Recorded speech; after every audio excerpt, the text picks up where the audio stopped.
Here yet. Let's get the chat up. Good morning. Are we're here and we're here. What's up, guys? How you doing? How was your weekend? Father's Day had just passed Sunday.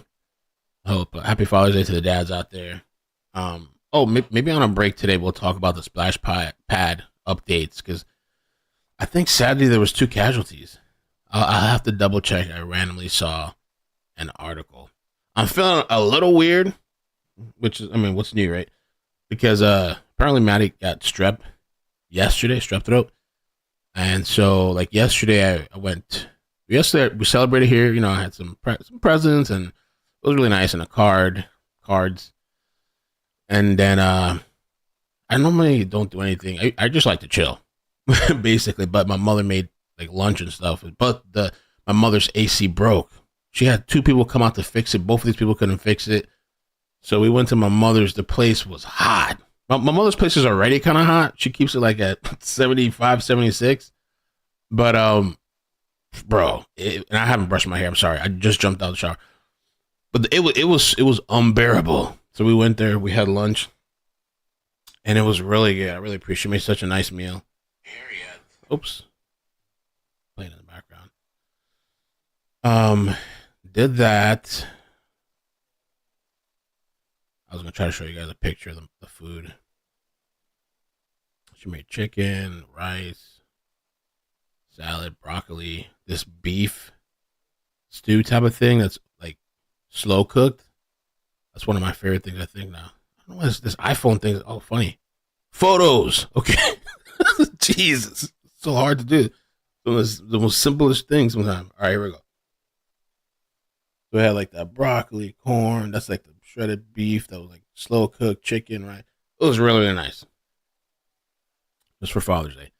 And so we were there, but there not too long because it was so hot. Even Maddie was like, kids, like, it's way too hot, Dad. I got to fix all these screens. And so we got back, and that's when Maddie started feeling sick. She had a fever. And so I gave her a first Tylenol. It was a low grade fever, but then like a couple hours later, because I was monitoring it, it was like at one point I got to 103, and I had given her second dose, and I'm like, damn, this shit's like not going down. I was shocked that it wasn't going down because normally it works. Normally it's not a problem. And so then I had two thermometers. So I tried the other thermometer. Same thing. I'm like, what the hell? Then I tried like her armpits. You know, the armpit method with your finger instead of actually use a thermometer. I did the armpit thing. And still, I was like, I could not believe it. I almost thought like maybe both of the thermometers are wrong because normally that always works for Maddie. And so then I was like, you know what? Just going to take her to the hospital just to be safe or whatever. And apparently people are saying strep throat is going around a lot right now. Strep throat. And so I took her, they did the swab in the back of the throat and they checked her temperature, confirmed it was 103. And she's actually doing great this morning. They gave me an antibiotic and they just gave me a rotation between ibuprofen and Tylenol, and that's it. Armpit meth. So that was yesterday. Oh, they're coming back. The trial should be. Oh, and with that, my girl, I think she's sick. Her throat was scratchy this morning. They say strep throat is very contagious. 22117, the call. Is that this or something else? Something else playing in the background? So I think she might have got it. I don't know. I started feeling kind of weird Saturday, and I still feel a little weird, like the feeling of like I get random chills sometimes, and I just feel tired. So, but I don't know. Hopefully that's all it is. It doesn't get worse. Oh, your daughter had a 104? Took her in, swabs, no strep, really? Oh, so the swab said no strep, but then they did a lab and it came back positive. Interesting.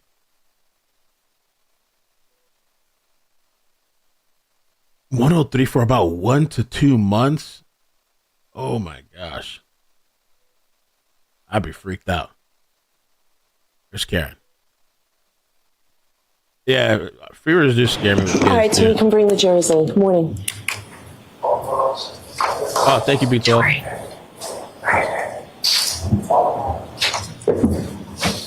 Yo, Friday was fiery for the trial. Very fiery. Caliente. They had that Hyde, Jessica Hyde testimony. There's been a lot of heat and smoke on Twitter. I took the weekend off. Well, I made some posts on Twitter, but not really related to Karen. I was like, I'm gonna take a break. But they didn't stop the entire weekend. Bro, a couple times I closed Twitter out. Twitter was on fire all weekend. People going back and forth, disagreeing, agreeing, arguing. It was a lot. What's the mama? Good morning. Hi, say hi to the babies for me. Oaks. Happy belated Father's Day.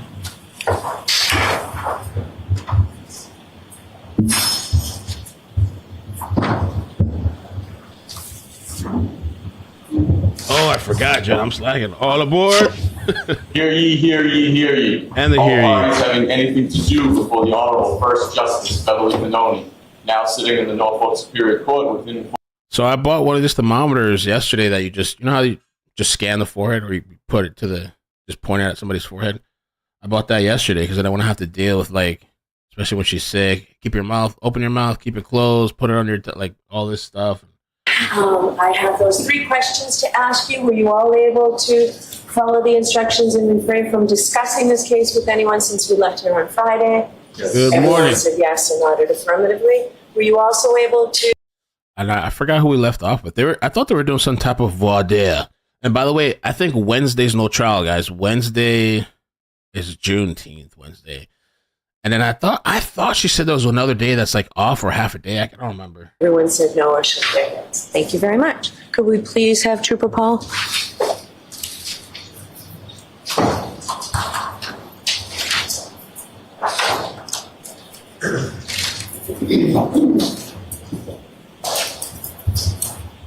And just watch your step for me. Thank you.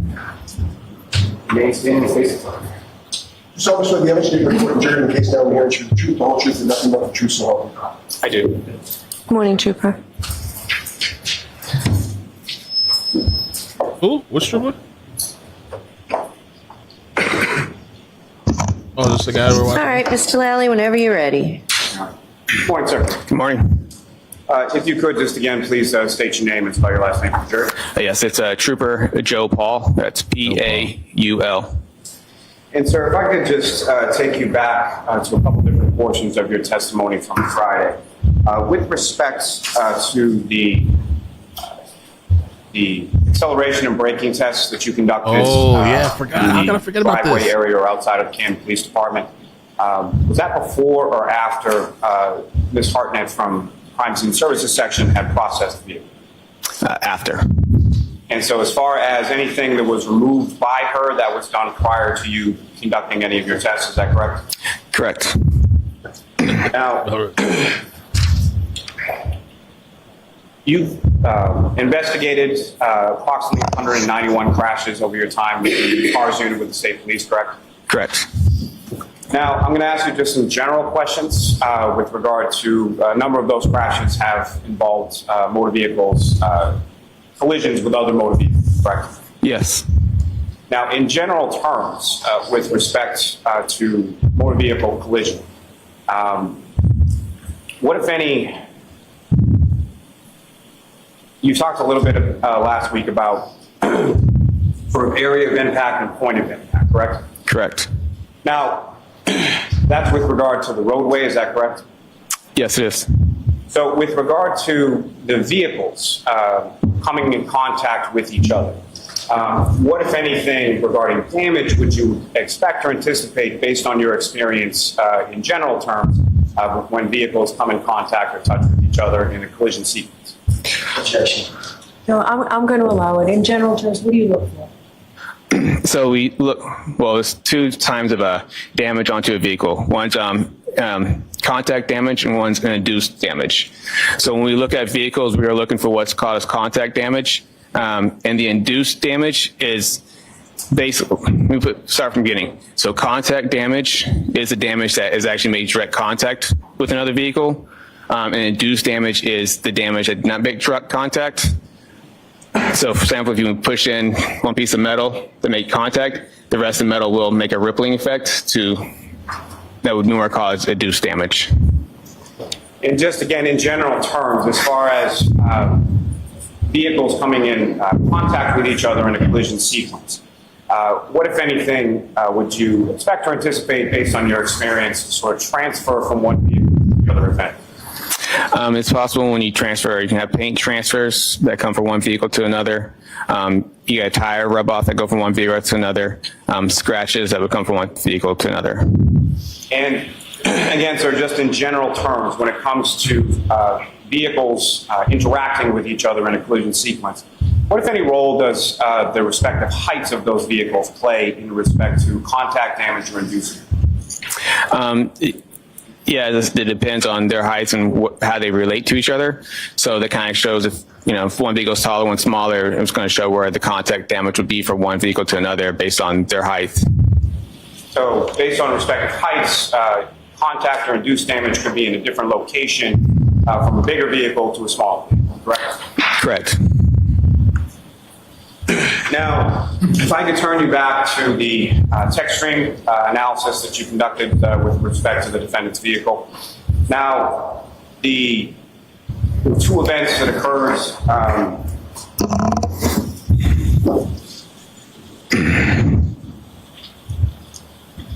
forgive me, on that 1269 miles deep, there were two events that occurred within that trigger, within that mileage, is that correct? Correct.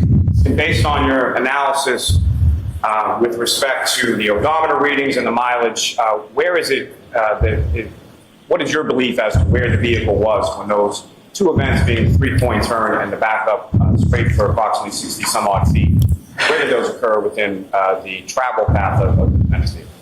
So the first one with the 3-point turn, in this case, it appeared to be possibly on to, it was a Cedar Crest, which, because we know based on testimonies that she missed the exit to Fairview and had to make a U-turn onto Cedar Crest, and that would make sense to why they would occur with close proximity to each other. They're within the same odometer mileage and on the same key cycle. And so that first 24.2 miles per hour for 60 some odd feet, where would that have occurred geographically from your review of the odometer reading? It should occur probably on Fairview.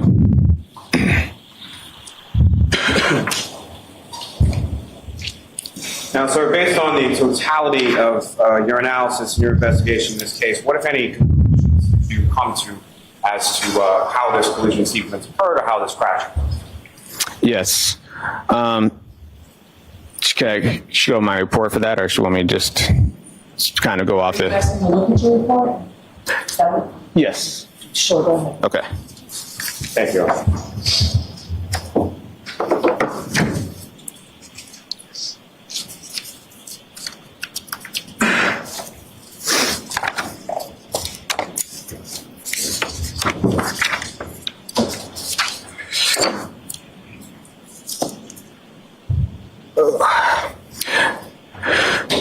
Take a fair share. Take a 7 months. If you could, please. Okay. What, if any, conclusions did you come to through the course of your investigation?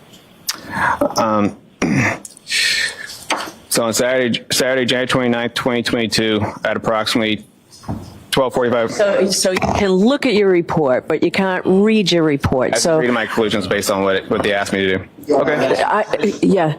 So I can't hear you. Sorry. Okay. So just take your time, read your report, and then cut off answer the Mr. AC. Lally question. And if you need to look at your report, we'll see about that again. All right. Ask the question, Mr. Lally. Based on the totality of your investigation, what, if any, conclusions did you come to with regard to how this collision occurred? So this collision occurred on Saturday, January 29th, 2022, at approximately 12:45 hours. A 2021 Lexus LX570 was traveling southbound on Fairview Road, in area 34 Fairview Road. That's not, Yeah. it appears that. So, Sorry, I'm trying to oppose it. you know what? I don't, Oh, Mr. shit. Lally, break this down. Ask Yes, please. simple questions so that the witness can answer your questions. We don't need a narrative. From your investigation, what, if any, conclusions did you come to as to where this collision occurred? So, all right. So, on the night of Saturday, January 2022, at approximately 12:45 hours, a 2021 Lexus LX 570. Could you slow down, sir? Yes. So forget all that part, Okay. Trooper. All Just right. answer the question. Okay. Where did it occur? It occurred in the area 34 Fairview Road. And who, if anyone, were the participants in this collision scene? The operator appeared to be Karen Reed, and the pedestrian was John O'Keefe. And where was the vehicle located in reference to the residents of 34 Fairview?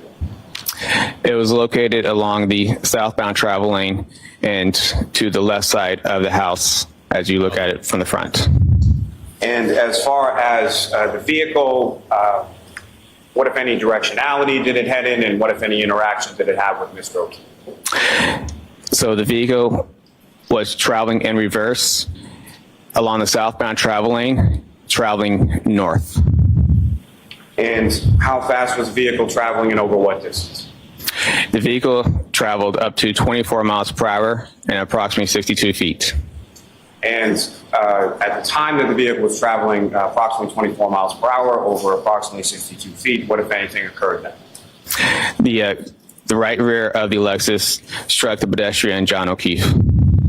And post-collision, what, if anything, shit. occurred with regard to Mr. O'Keefe? Mr. O'Keefe was projected forward and to the left along the front yard of 34 Fairview Road. And post-collision with Mr. O'Keefe, what, if anything, did the defendant's vehicle do?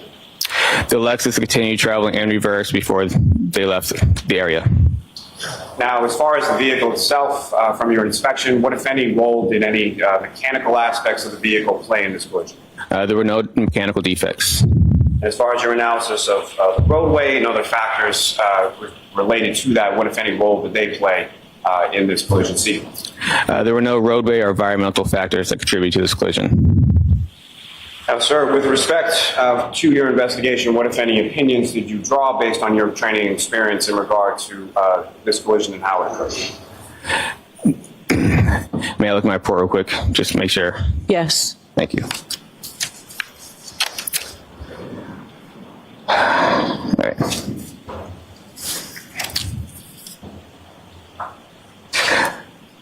So throughout my investigation, this appeared to be a single car collision involving a pedestrian. The vehicle was traveling at a higher acceleration when, sorry. I wonder what's going on today. He's The been vehicle accelerated at a very, high rate of speed before she struck the pedestrian John O'Keefe on the roadway and subsequently left him at the scene. And with respect to the backup safety system that you observed in this vehicle and made use of in the course of your visibility analysis, what, if any, role do you, is it your opinion that played in how this crash occurred? Based on the visibility analysis. So even if the camera systems were covered in snow, even the systems were defective anyway, and even the mirrors were blocked, an attentive and a reasonable operator would not travel in reverse, especially at a high rate of speed.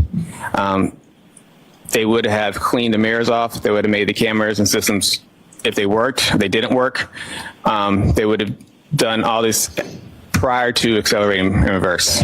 The objection sustained. Move to strike. I'm going to strike that. Now, with respect to your observations during the course of the visibility analysis, the exemplar pedestrian that you placed in the right rear of the vehicle, was that exemplar pedestrian visible to you at the time that you conducted that visibility analysis? Yes, it was.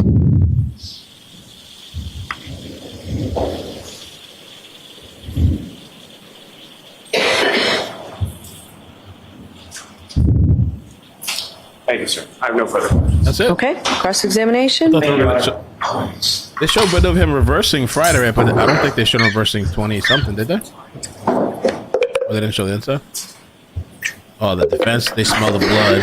So Oh, do they you smell have the any, fear. do you Jackson hold any too? degrees in the scientific discipline of mathematics? I do not. Do you hold any degrees in the scientific discipline of physics? I do not. Hold any degrees in the scientific discipline of biomechanics? No.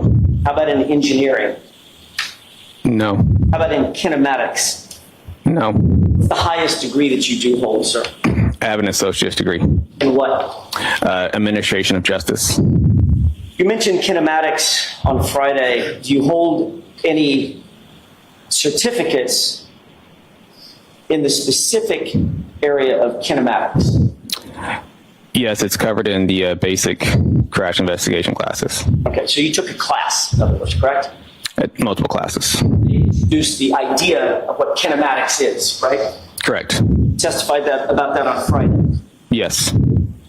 Define kinematics, George. It deals with the aspect of motion. It's a subfield of what broader field? Kinematics. Kinematics is a subfield of what broader discipline of science? I'm not sure. Physics, correct? Yes. And it describes how points and objects, systems of objects, how they move, and how the rate they move and the rate of their velocity, correct?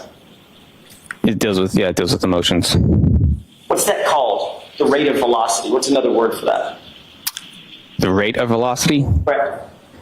I mean, it deals with motion. It deals with forward and also deals with speed. It deals with travel and speed. If something's moving, it also has a speed to it. Right. The word you're looking for is acceleration, correct? Sure. Damn, he's over here trying to What dismantle role this does shit. acceleration play in the field of kinematics? What role does acceleration play in kinematics? Correct. It talks about, like you just said, it talks about the speed and talks about motion. Is kinematics also known as the geometry of motion? Is that correct? I have not heard that. Never heard that. What's the difference between constrained and unconstrained motion? Constrained and unconstrained motion. That's what I asked. Constrained motion. I can't recollect at the moment. Constrained motion is motion on a predetermined path, isn't it? Yes. Unconstrained motion is what? When it doesn't have a predetermined path? Free movement, right? Correct. Couldn't remember that from your class? For the most part, we don't go that in depth, constrained and unconstrained. Constrained and unconstrained, not restrained. So it's all right, unconstrained. Yes.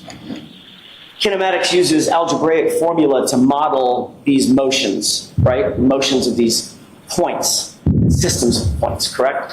Yes. And it includes concepts like displacement and speed, velocity, distance, acceleration, which we've talked about, correct? Correct. And it looks at how these things, these values vary over a point in time or duration in time. Is that right? Yes. Do you actually understand the physics behind the study of kinematics? Yes. The word you learned in class. Yes, we had to go over the physics part of it. On Friday, you said that this incident is a pedestrian strike from a vehicle. You reiterated that again this morning. Is that right? Correct. I want to be clear. That is your opinion based on your training and experience, correct? Yes. And on Friday, you said you based that opinion on the fact that you noted a half-mile-an-hour decrease in speed and a steering input of less than 10 degrees at some point in that reverse motion, correct? I said that was consistent. That data point in general was consistent with something that you would see within data of a pedestrian striker striking something else. I do go in my report saying I can't say that's definitively where a pedestrian was struck, but I'm sorry, I can barely. it wasn't definitively. In my report, I do say I can't say that is definitively where the pedestrian struck. You cannot say it. Definitively, yes. Okay, so you're going to have to slow down and speak up, okay? All right. You just said, I just want to make sure I'm hearing you correctly, and I apologize. Okay. You said you cannot say definitively that that resulted in a pedestrian strike. That data point within the text stream data is what I'm talking about. Okay. That specific points, that time frame. Because there's a multitude of reasons why when someone is driving in reverse, they might slow down by a half a mile an hour, right? It's when I say when it's consistent, it's because there's the other aspects of it is the fact that the accelerator is consistently strong. Let him answer. Finish your answer. So the accelerator is I think a constant rate, and then it just drops by half a mile, and the steering wheel all of a sudden abruptly goes to the right. That's what I'm talking about when I say it is consistent with a pedestrian strike. That's something that you would see. It's not going to be a huge change of speed during this collision. You also note that at the time, it had begun to snow, correct? Yes. There would be snow on the lawn, right? Correct. There would be snow on the cars, Yes. snow on the trees, Yes. snow on the roadway. Yes. Snow on the roadway could impact how tires move over the roadway, correct? In a way. And obviously, there are a multitude of reasons why somebody might input a 10-degree input on a steering wheel, correct? Correct. That's why I said I couldn't definitely say it. Right. So every time somebody slows down, going in reverse or forward, and introduces a 10-degree input on the steering wheel, doesn't mean they're looking to hit a pedestrian, correct? Correct. You testified that you determined the area of impact by basically following, if I heard your testimony correctly, basically following the debris field from the body from where you believed John O'Keefe's body's final resting place was, almost linearly to the furthermost piece of debris that was found. Did I get that right? Yes. In other words, you established what in your mind, or what you were told was his final resting place, and what you were told was the debris field. And you indicated that the furthermost piece of debris would basically be the area of impact, right? It's within that line. I didn't say that is the area impact where the furthermost piece of evidence is. Right. It's just the linear, like you said earlier, it's that linear. We're going that path. That's the path that he traveled post-impact with the vehicle. And that is on which that fact that you stated is on which it's a terrible question. That's the basis for your opinion of where the area of impact was, correct? Yes. Let's take a look at exhibit, with the court's permission, 587. It's your diagram 3. If I may approach you on this verb. Okay. You have to pull it together. You have to pull it together to get through this. I wonder why now. I don't know if it's because he knew he was going to be crossed or something. He seems kind of nervous today. And May I approach? Yes. So you can see it. Your Honor, may we publish exhibit 587? Yes. Diagram 3?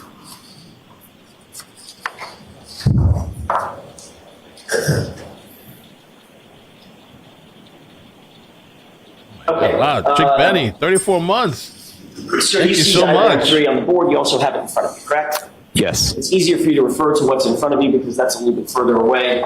Just let me know. Okay. The red arrows adjacent to the blue writing, where I'm highlighting right now, indicate basically the debris field that you explained to the jurors on Friday, correct? Yes. And then there's a point of an arrow that comes back to a wording that says pedestrian's final rest, basically right there, correct? Yes. And the debris field ends right in the middle of that spotlight, correct? Yes. All right. So that's the area of impact that you indicated to Mr. Lally you believe occurred because of the debris field and the linear portion of that debris field going from the pedestrian's final rest all the way out to that final little red arrow that says red plastic B in parentheses, correct? Yes. Brother, can we have exhibit 492 published to the jury, please? Okay. Approach. Yes.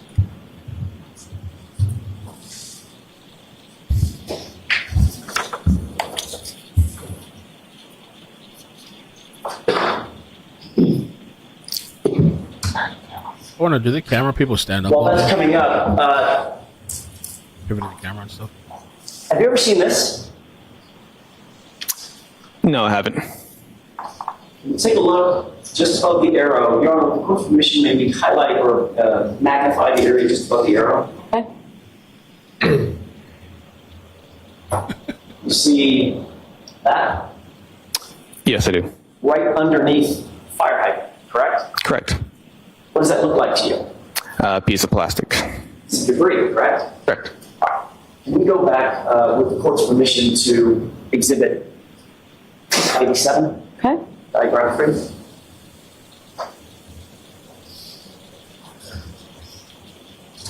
You see the fire hydrant? Yes. Fire hydrant's right there, correct? Correct. That's another, according to your scale, that's probably maybe 30 feet from the pedestrian's final rest, correct? Yeah, that's about right. That is the furthermost in this diagram, the furthermost piece of debris on the diagram, correct? Correct. So now, your testimony changed What? that this, in fact, is the area of impact. No, Why not? because it's just a piece of debris. I'm talking about the path. You follow the path of debris field. Debris can move and change. The debris doesn't fly backward, does it? I'm saying you pointed to like just the fire hydrant as the area impact where the debris, where that one piece of plastic was, saying that's the area impact is right next to the fire hydrant. Are you asking me a question? Yeah, that's what you said, right? I'm asking you, I'm making sure I'm understanding what you're saying so I can answer the right. Ask the question again, Mr. Jackson. in fact, you indicated on Friday that your analysis of the area of impact was predicated on, based on, the furthermost piece of debris from the pedestrian's body that you were aware of, which is right there. Red plastic B, correct? I said I said you said earlier with the linear equation. I mean, it might have moved it over more, but it's the debris, the start of that debris, the one that is. I can't say that's definitely the point of area impact or the point of impact. You can't. I cannot say that is the point of impact right there.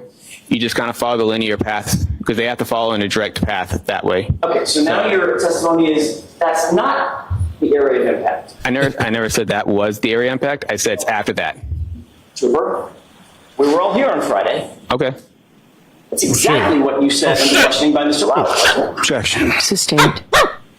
Didn't you say on Friday that you Actually, determined the Jackson, go area of hard. impact for Mr. O'Keefe, the point of impact was red plastic B because that was The the dog came in here. furthermost piece of debris you were aware of from the final point of What's rest going on there?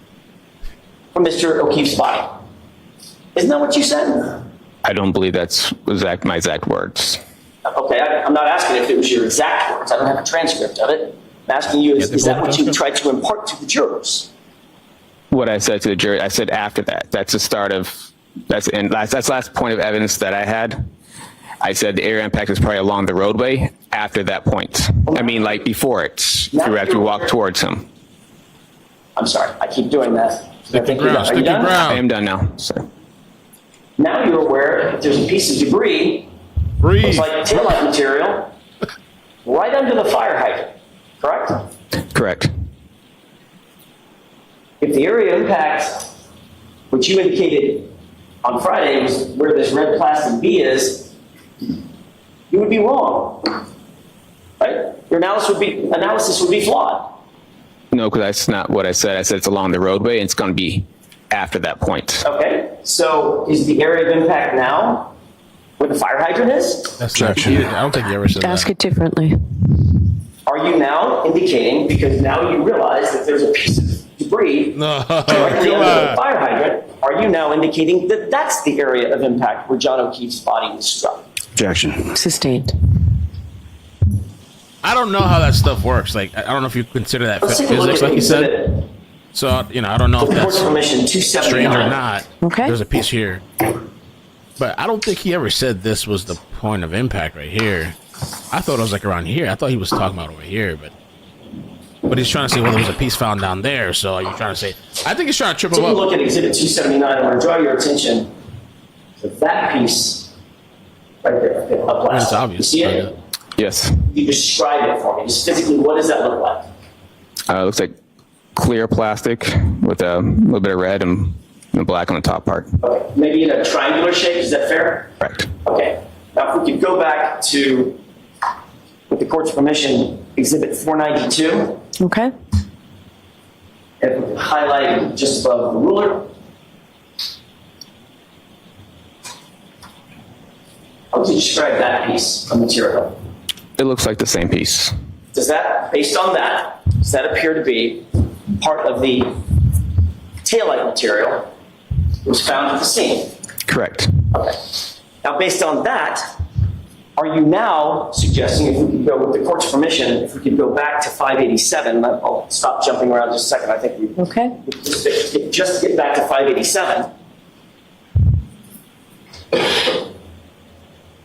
Oh, sorry, the diagram for space. Okay. Now, seeing what you just now seen in terms of that piece of plastic that appears to be from the taillight, does that appear to be under the fire hydrant, which is highlighted? Same piece. Yes. Okay. Based on that, does that change your opinion? Is that now, the fire hydrant now the point of impact? No. Where's the point of impact now? It's along the roadway. I don't know the exact point of impact. Can I? So you don't know the area of impact? I said the area of impact is along the roadway after the debris. Okay. I mean, only thing it would change, only thing it would change is maybe it's a little further away. But besides that, it's a linear field. I'm not talking about like one point. It's, you kind of follow the middle of the debris field, and that should be the path. Well, if the point of impact is along the roadway, where along the roadway, if you can show the jurors, where along the roadway, in your expert opinion, was the point of impact? It should be within, if you follow from pedestrians find a rest here, just kind of follow it back. That's what I'm talking about, linear field. I can. So now you've indicated an area, if I can follow your laser pointer, an area along here, correct? Yes, somewhere in there. All right, if I have my spotlight, is that, if I leave it right there, is that about where the middle of the spotlight, about where you believe the area of impact is? It's within, I guess you can say it's within that area. I don't know definitely. There's nothing on the roadway that has a definitive point that says this is the area of impact right here. It's within the roadway based on the evidence at the scene. Okay. Mr. Paul, sorry, Trooper Paul, I'm asking you, based on your expert opinion and your conclusions, based on your full analysis, can you point me to within an area of 5 feet or so on the roadway where you believe the area of impact is? Is my spotlight basically highlighting the area that you believe, in your opinion, is the area of impact? You have that laser pointer? I do. Why don't we let him show you? It'd be easier for the jury to see. So what I'm trying to say is, so we follow the linear path back around this area. Okay, can you? And sorry, I'm trying to keep it straight as much as I can. Follow back to here. I can't say like if this definitely is, but it's possibly based on also vehicle damage to the back of the vehicle. So if you follow all the way back to here, that could be a possible area impact. So when you say that area there, just I want to be very clear for the record that what you highlighted is an area basically just to the left of an X that's on the roadway, on the bottom of diagram 3, toward the lower part of diagram 3. It's correct? You would use your circle almost to kind of be a good area around. Sorry, You can use a circle around here. This would be around the area. Okay. Okay. So using your scale, that scale is going from full left to full right. It's plus or minus 40 feet, right? Switch. Can't see it. So say again. Say the question. That scale is 40 feet. Going full left, full right, 40 feet. It's 40 feet. It's a 10-foot scale. Okay, sorry, 20 feet. My mistake. I was okay. I was terrible. 20 feet. Thank you. All right, so if you use that scale, can you estimate for the jurors? I'm just going to use this X as a starting point. You estimate for the jurors from this X that I've highlighted to the pedestrian's final rest. What's that number? It doesn't have to be exact. Give me an estimate. So, I mean, it could be within 30 feet because I tell you this, also on my scale, this 2 and 3 is 50 feet from each other. Is how much? 50, Okay. 50. 50. So would you agree that from this X down here to pedestrian's final rest, as the crow flies, that's probably a good 35, 40 feet. I mean, I could try to use the scale, but it is me as a scale. If you wouldn't mind. You need a piece of paper? Yes, please. I wonder. With permission, Okay. just a blank piece of paper. Thank you. Yes, thank you. You need a pen? I got one, thank you. Oh, the Friday lady, they couldn't F with her. That lady had so many accreditations or, degrees or whatever. What's her name? Jessica Hyde. Her and somebody, I forgot the other person. But this guy, he has his associates, and so they named all this other stuff with other degrees, and so that, you have any expertise in this and that.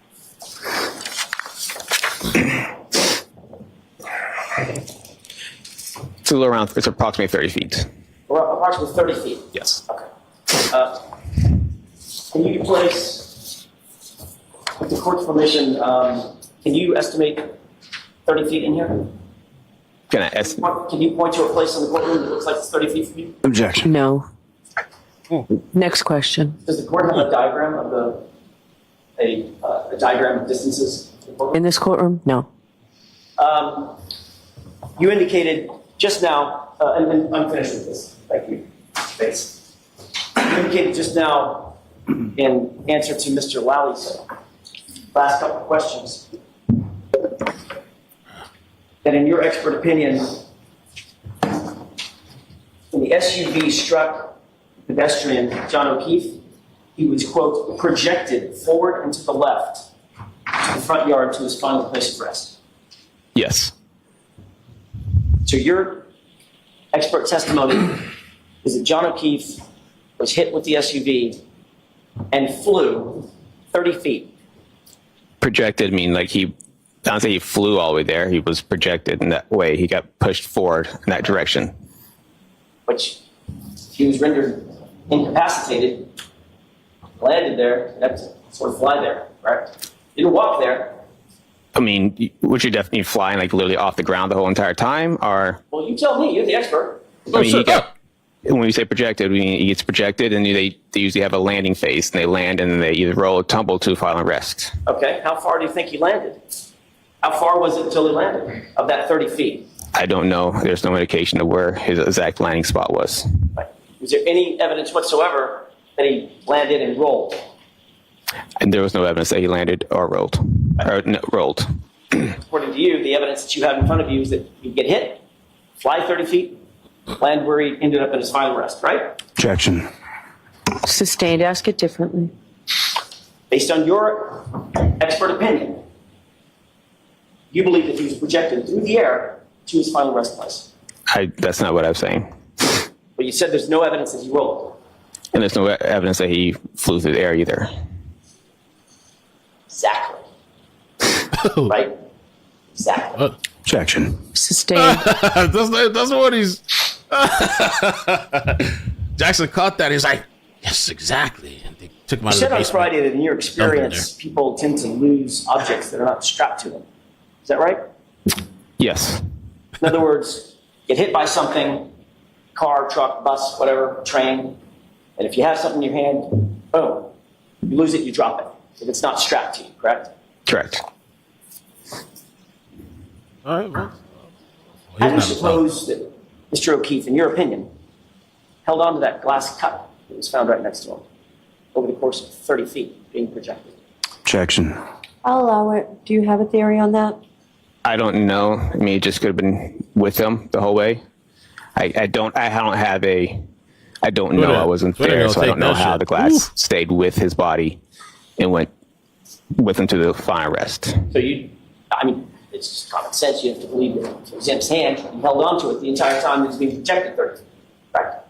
It could have been in his hand. It could have been tucked next to his clothing. Did you say tucked in? I mean, could have been next to his body. So when he projected, maybe the glass was with his body as it was also flying. So there's a number of reasons why the glass, because it also got projected with the body while he was holding it. I thought you said on Friday, and you just agreed with me, that people drop things in their head. Yes, but I think not everything it tends to fly off. I mean, some stuff flies off, some stuff will stay on. I see.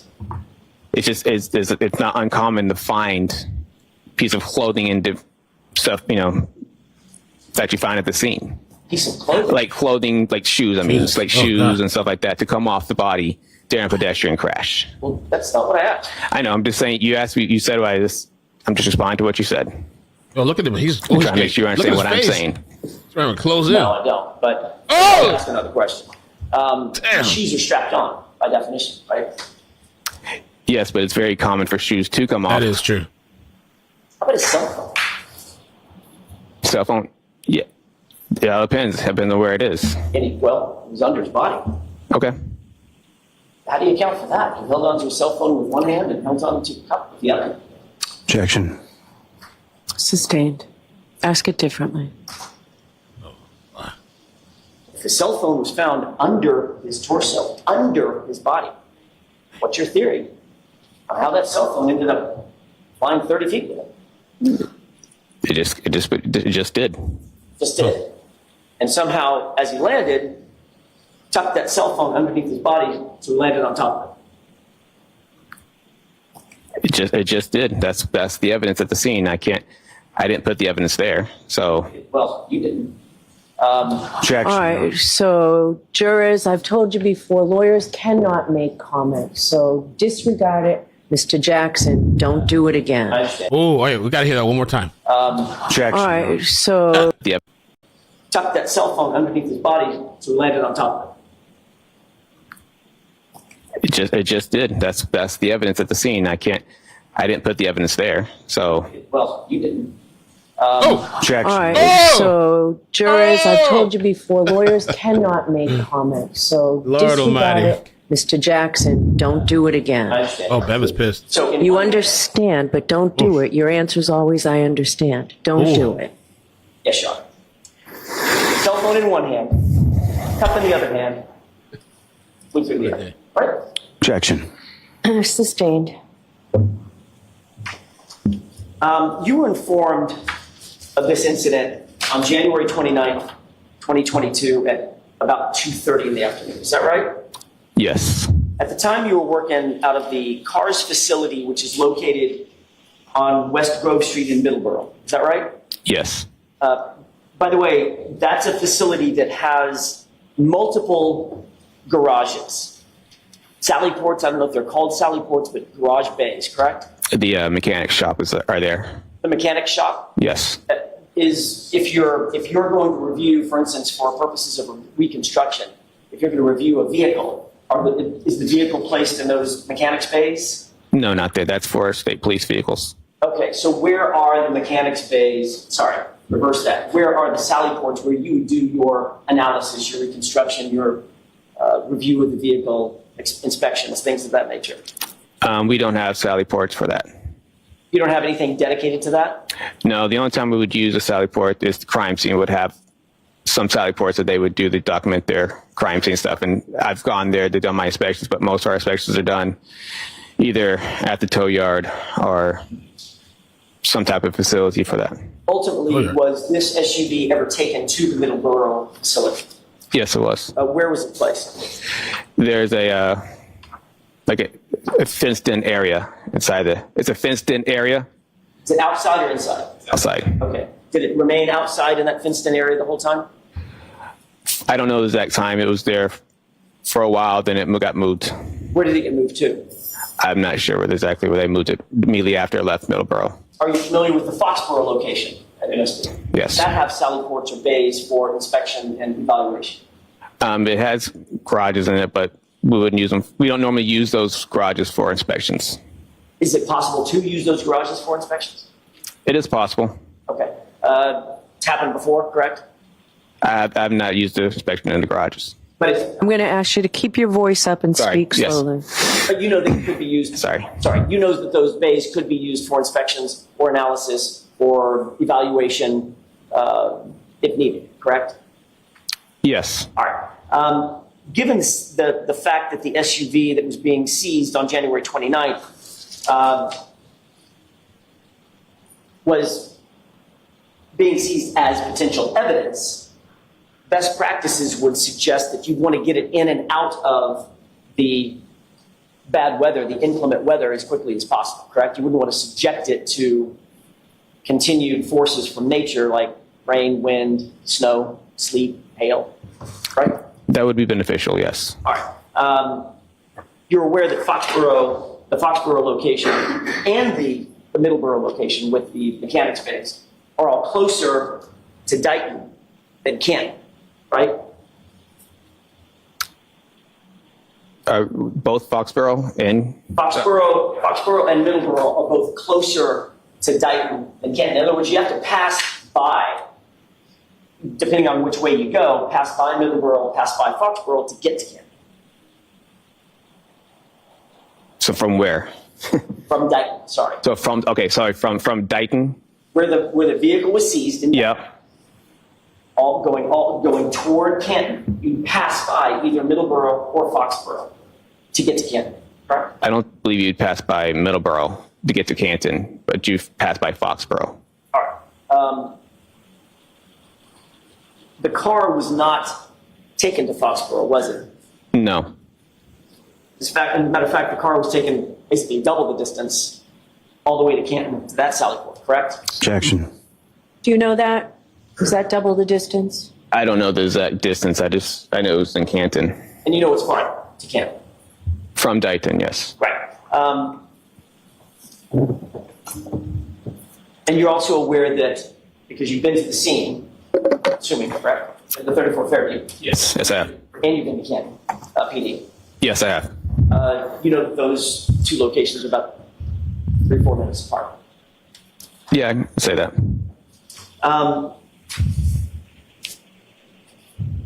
When you started let me ask this a little bit different way. Before you began any review on this case, any physical review on this case or analysis on the case, you were told that there had been a crash, correct? Yes. You testified to that at the state court grand jury in this matter. Is that right? That you've been told in advance this was a vehicle pedestrian crash and you were asked to analyze it, right? Yes. You wrote in your report that it was a single vehicle collision involving a pedestrian and you were, quote, assigned to reconstruct that collision, correct? Yes. So when you began your analysis, Trooper Paul, you were told conclusively by the lead investigator, Michael Proctor, that the deceased was hit by a car and your job was to reconstruct it. Is that right? Objection. Okay, so there are lots of parts to that. Break it down. Sure. Were you told by Michael Proctor to reconstruct this incident? Objection. So were you told that by Trooper Proctor? I was not. Okay, next question. Sure. Who were you told, who were you given your instructions by? Instructions for what? To reconstruct this incident. I wasn't given instructions to reconstruct it. It's just I was assigned to it. Right. That was requested. My assistance was requested to reconstruct it. That's my question. Who assigned you to it? I talked to my sergeant at the time who gave me the phone call.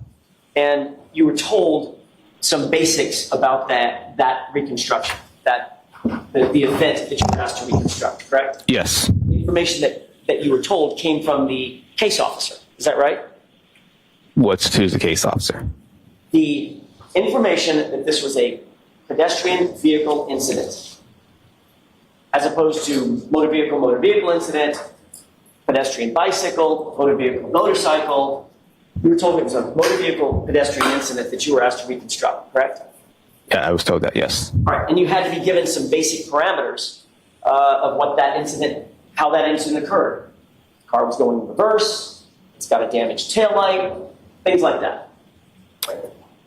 Some basic stuff, yeah. What I'm asking is, I'm trying to get to is, who gave you that information? Where'd it come from? That the car was traveling in reverse. Like, which part of the information? You asked me several different things just now. Were you given information from multiple sources? Or did someone give you a summary of what you were being asked to do? At the very beginning. Yep. Who gave you the summary? Summary of the whole entire, of what? Of the event that you were asked to reconstruct. I was passed down when I got to the garage. That there was nobody that sat there and gave me the summary, like, that I can remember. I was told that it was a pedestrian crash. I knew it was a Boston police officer involved, that this was the vehicle, and that it was traveling in reverse. That's all they had. Okay. What I'm asking is, that's great. Thank you for the summary. Who gave you that summary? I don't know if it was definitely anybody from the get-go that was like I talked to. From where? I don't know if it's anybody that I could definitely say that was the person. There was multiple people going around when I got there. I think I talked to Trooper Zach Clark. He was doing the crime scene. I think he was Zach Clark. He was the crime scene photos at the time. I knew him from past crashes. He just said this is the vehicle, and I think he kind of gave me a little bit of a lowdown on what the vehicle was. Okay. So my question is this. When you got that, did you call it a lowdown? He gave you the lowdown? he gave me information, yes. Right. When you got the lowdown, you were told Boston police officer was involved, the vehicle pedestrian incident, car was going in reverse, and ultimately led to the death of the pedestrian. Struck the pedestrian in reverse, correct? Correct. All right. And you were assigned specifically to try to reconstruct that incident. Yes. Have you ever heard of the phrase confirmation bias? I know the phrase, yes. You know what it means? I can definitely say what it means.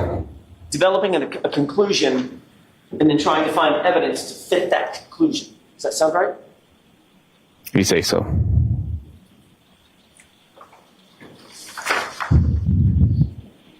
You noted in your direct examination that there were scratches on the passenger side rear bumper of the Lexus, correct? Yes. How exactly were you able to scientifically determine that any of those scratches were from an incident on January 29th, 2022, as opposed to any other time? I didn't have anything else on the time. Is that those scratches happened prior to this collision? I'm sorry? I didn't have any information that those scratches were caused from a prior collision. And so when I looked at the evidence, I knew it was in that same area, the right rear tail light. So when I looked at it, it didn't quite fit the pedestrian thing. So when you showed me the video, or I saw the video like a year ago on Court TV, I said that could be. You asked the question, so next, I keep did. going. He's answering. Next trying to- question. Then You guys go how ahead. scientifically Hold on. thought the scratches were. Hold on. God. Ask your question, Mr. Jackson. Oh, Lord. You know what normal wear and tear on a vehicle is, right? Yes. Bumpers get scratched myriad ways, correct? Correct. Get scratched in a grocery store parking lot, right? Yes. Shopping cart can bounce off the back of the car and scratch the bumper, scratch the side of the car, quarter panel or something, right? Sure. I mean, I don't want to go through it, but there's thousands and thousands and thousands of ways that a car can get a scratch, correct? Correct. My question is, as you sit here, do you have any scientific evidence that those scratches occurred on January 29th at approximately 12:45 a.m.? What do you mean by scientific evidence? Well, do you have any evidence whatsoever that you can point to that those scratches occurred on that date and at that time rather than any other time in the history of that vehicle? Like I said earlier, the video seems to appear that's what it looks like that could have been from. Well, you said on Friday, let's talk about those scratches for a second. Okay. When you testified Friday, you were pretty clear. You said that If I can find it exactly.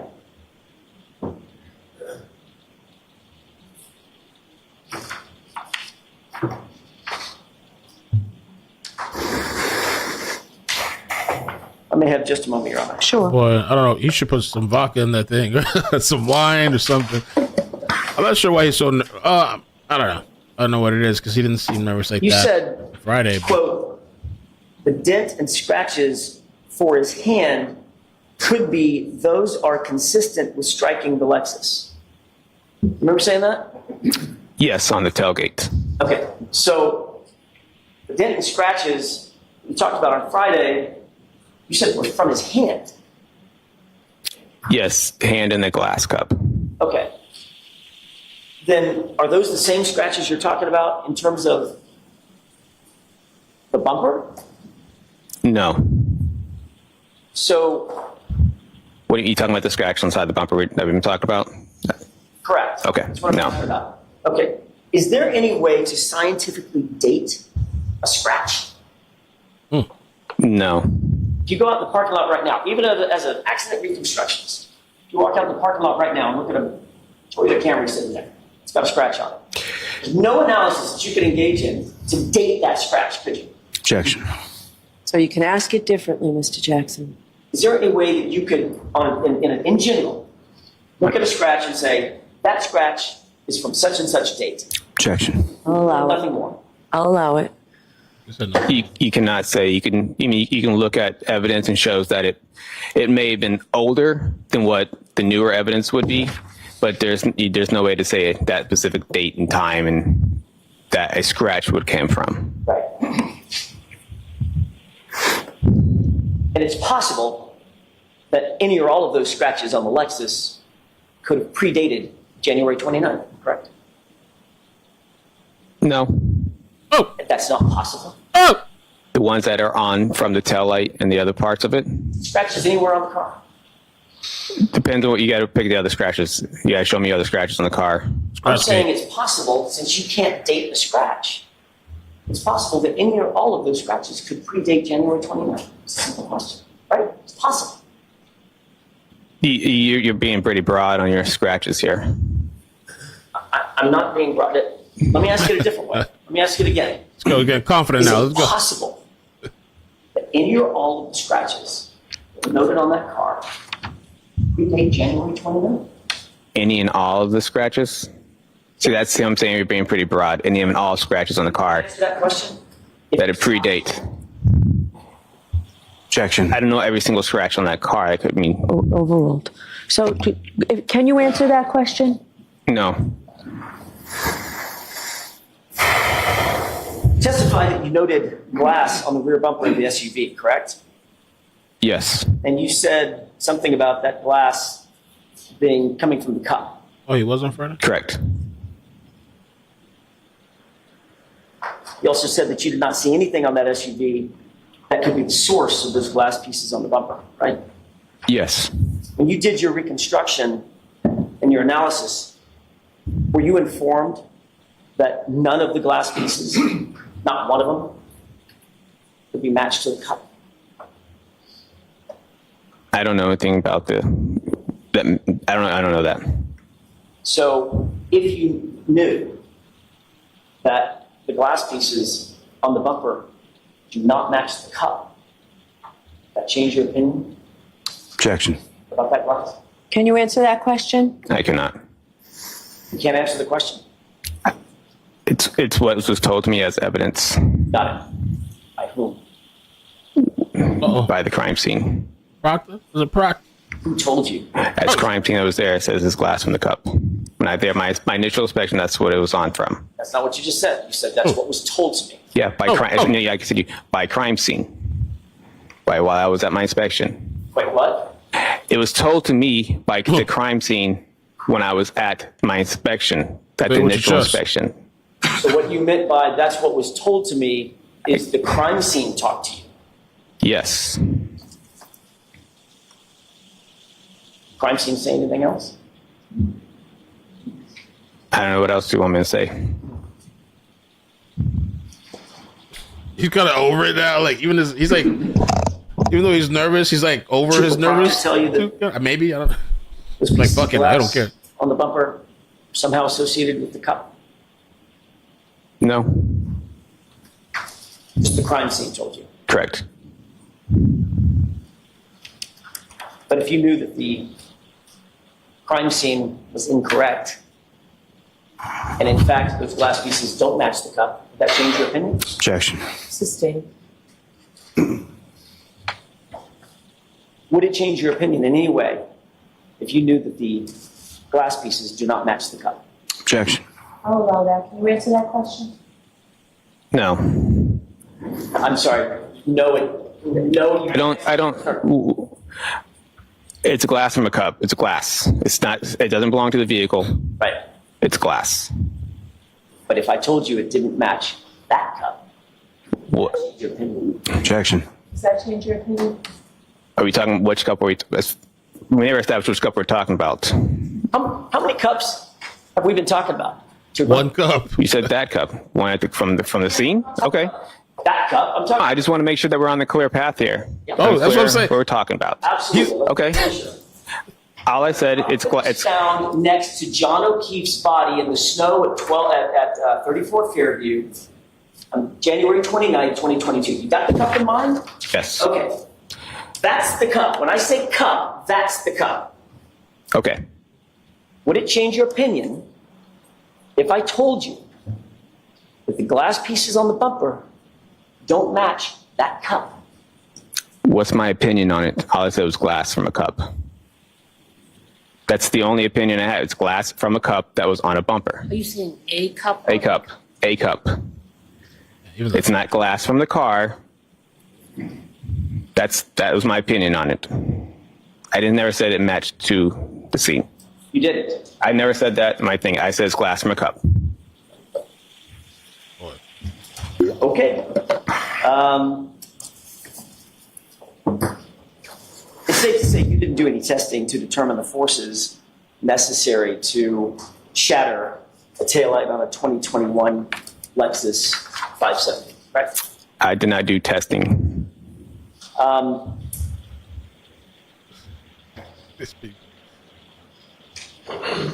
Your report indicates, we talked about this a little bit, I'm going to go back to something we talked about earlier this morning. Your report indicates that John O'Keefe came into his final resting place about 7 feet from the roadway, and that's what you based your diagram on, correct? Yes. Who told you that number? I measured it from my diagram. You should say that again? I measured it from the diagram. Who told you the 7 feet? Okay, what I'm asking is how did it get on the diagram? In other words, who told you that his body was 7 feet from the roadway? Well, wait, I was told by Lieutenant, was it Gallagher, Paul Gallagher, Captain PT. He told me this is where the body was found. Okay. So I used my devices to mark that location. Okay, but before you used your devices, he just pointed someplace on the ground and said he was about here, correct? That's correct. Did Lieutenant Gallagher tell you that Lieutenant Gallagher never saw John O'Keefe in place at the scene? Did he say that? No. Did Lieutenant Gallagher tell you that the first officer on the scene estimated his body at being approximately 15 to 20 feet from the roadway? No. If he had told you that it changed your diagram? Objection. Overruled.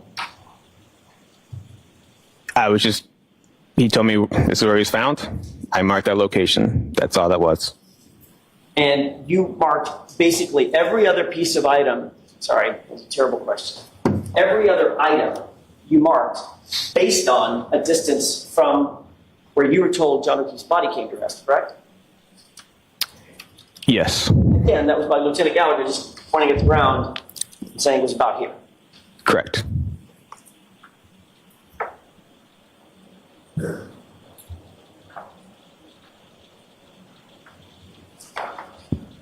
Was there a single member of the team that was out when you were being shown where the body came to rest? Was there a single member of that team who actually said they saw John O'Keefe's body in place? Objection. I'll allow it. From, I mean, what do you mean team? Canton PD? Whoever was there, who was there with you when you started doing your measurements, et cetera? For Fairview?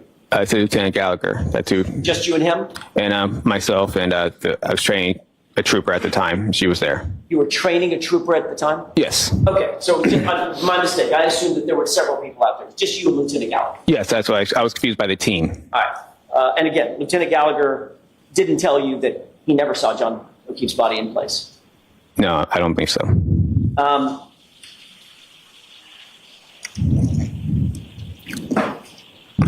You did document in your report that the items that you noted on your diagram that we just looked at a few minutes ago, those were found by the CERT team, correct? Yes.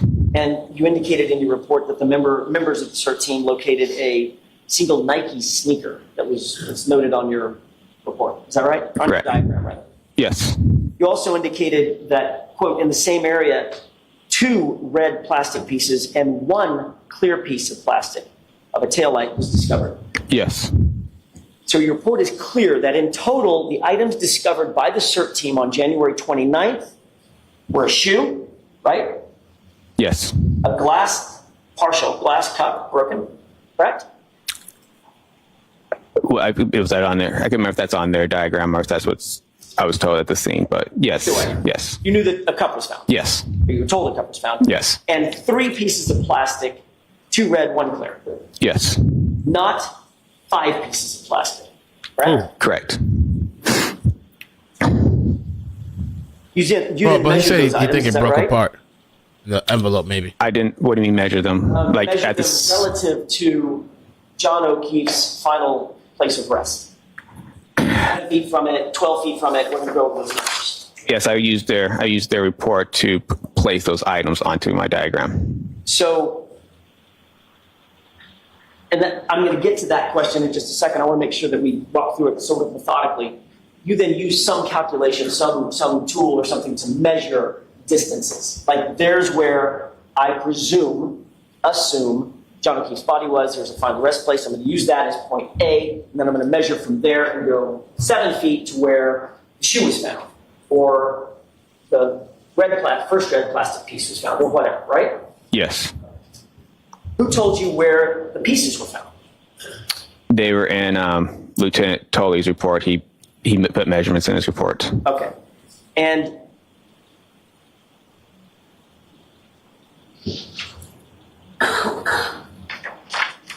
you noted that the shoe was 9 feet. Yes. And you put that in your diagram. Correct. You noted that the glass cup was 1 foot from John O'Keefe's body, correct? Correct. 1 foot is about that long, right? Yes, it was. They basically said it was found next to him. Right. Yes. A piece of red plastic 7 feet from John O'Keefe's body, correct? Correct. A clear plastic piece 10 feet from John O'Keefe's body, right? Yes. And a red plastic piece 12 feet from John O'Keefe's body, correct? Correct. What part of his body were you measuring from? Like center of mass. So he's 6'2". Yes. Did Lieutenant Gallagher tell you where his center mass was? No, I measured from. He just said he was here, so I tried to put like where his head, where his feet, and try to measure the middle between those two. So ultimately, because Lieutenant Gallagher was not at the scene when he was found, Lieutenant Gallagher had to sort of guess where the body was found, correct? Objection. Sustained. You had no photographs of John O'Keefe in place, correct? Correct. There were no establishing shots, and there were no perspective shots, correct? Correct. There were no relative shots, meaning this is relative to that, and I can measure that and figure out distances, correct?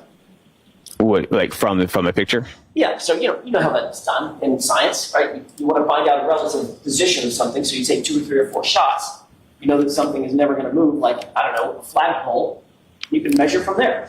Sure. You get cross coordinates, right? Sure. Left and right, and where the 2 coordinates match, that's where the item is, right? Correct. None of that was done, right? From the pictures? None of that was done to do your measurements. I used, like I said, I used the measurements from. I measured on my diagram in itself, and I measured from those points off my diagram. Right, but the starting point was a guess, wasn't it? Objection. Sustained. did you have to sort of guess at where you thought John O'Keefe's body was? I didn't guess where his body was. Did you guess at his center of mass? Objection. Did you guess? I did not guess. Next question.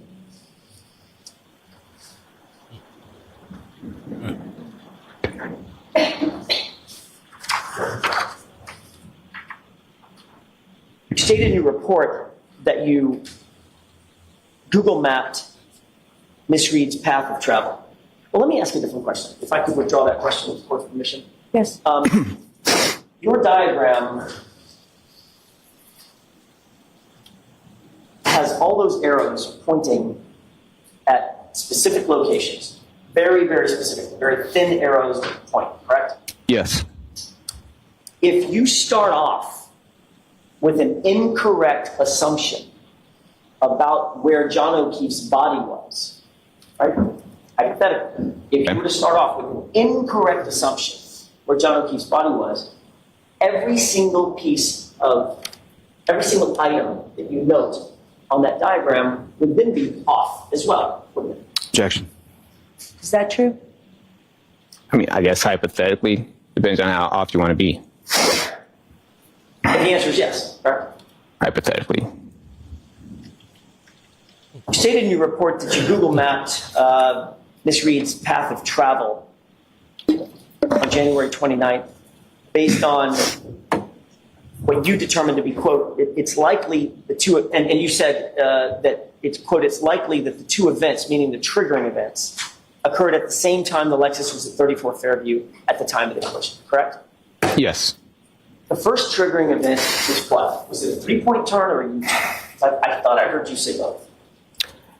I guess it would be more, 3-point turns. Essentially, I guess it's a 3-point turn. Okay. Yes. Well, did you say U-turn on Friday? I just want to know that. It could have been a U-turn. I mean, it's still turning around. So you had to make a U-turn when that's a 3-point turn or not, but it's still. Okay, but I mean, not to be picky, but it's sort of my job. Okay. A U-turn is traveling in one direction. Turn it, right? Turning the wheel, never changing gear, since it's reverse or anything, just turn it, right? A 3-point turn requires moving forward, stopping, changing gears, moving backward, stopping, changing gears, using the steering input, and then moving off, correct? Correct. Well, those are two very different maneuvers, right? You'd agree? It's, in a sense, I was trying to say she made a U-turn. Like you can say when they made a U-turn, it's a 3-point turn. They're still making a U-turn, and it's. I didn't mean it as like she literally had to make a direct U-turn. She was turning around, and obviously the diagram or the trigger shows a 3-point turn. Well, I mean, I guess you could have said reversing direction, right? That could have been a better way to say it. Yes. You didn't say that. You said U-turn. So are you changing your testimony from Friday that it was a 3-point turn, or could it possibly have been a U-turn? Which is it? It's a 3-point turn. Okay, because you have evidence of the starting, stopping, changing gears, reversing, stopping, changing gears, turning. That's correct. So when you said U-turn, that was inaccurate. Objection, Your Honor. The objection sustained. Let's get back to the path of travel when you began your analysis. How did you know what the Lexus's path of travel was that day? I got the directions from Trooper Proctor. Oh, And what did Trooper Proctor tell you in terms of the path of travel specifically? A starting point and an ending point? Tell you the exact path Lexus traveled? No, all I got was mostly just the addresses. Okay, so if you've got 2 points on a map, and Trooper Proctor told you Lexus traveled from point A to point B, there are multiple ways to get from point A to point B. You'd agree with that, right? Yes. You picked one of those, right? The path of travel includes freeways, etc., right? Yes. But as you sit here, you don't know what her actual path of travel was, because it could have been something different, right? It could have been something. That's why I gave a range on my diagram. do you have any scientific evidence to establish what her actual path of travel is, or did you just guess at the path of travel?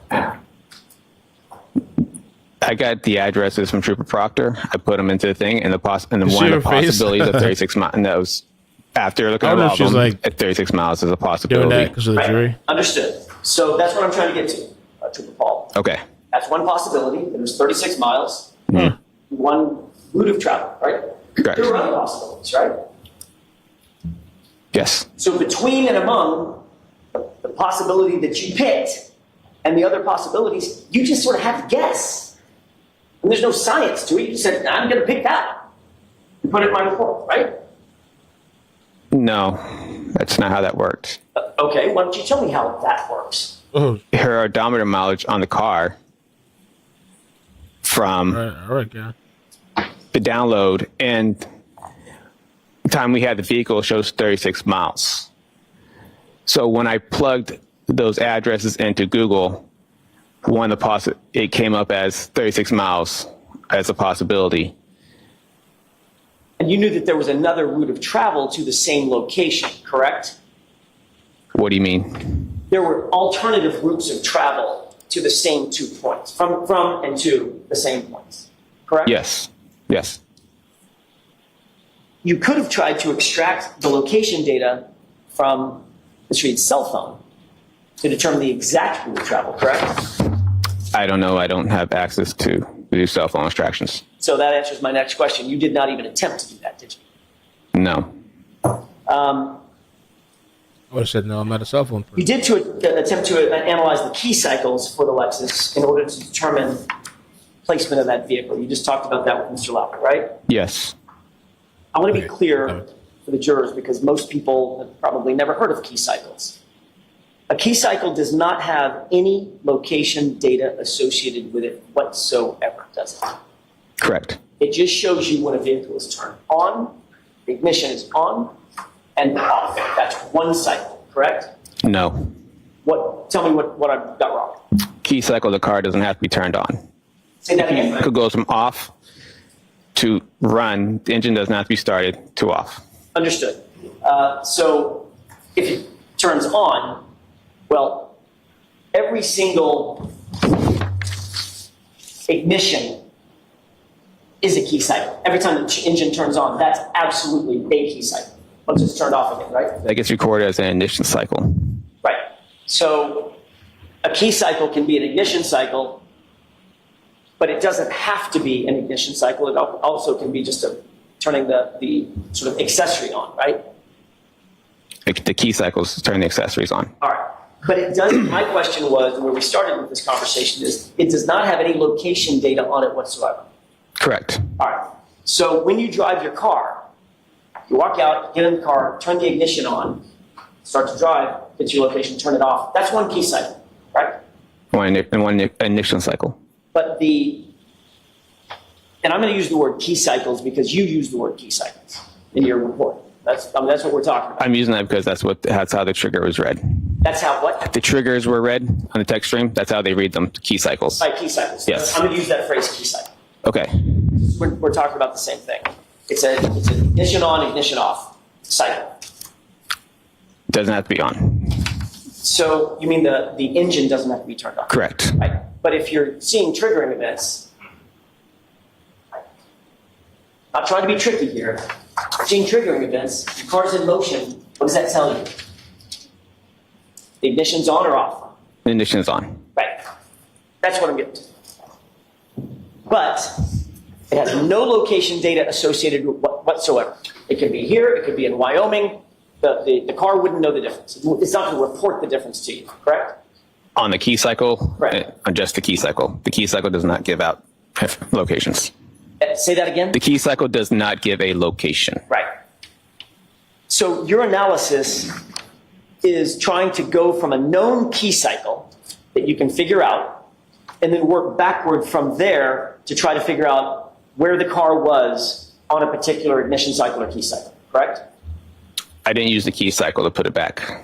Say that again? I did not use the key cycle to place the car back in its location. The key cycles were, all I got from the key cycles is that they occurred close within proximity to to the time we've had the vehicle, not basically saying that this was the location based off the key cycle. Well, let's look at Exhibit 591 with the court's permission. Okay.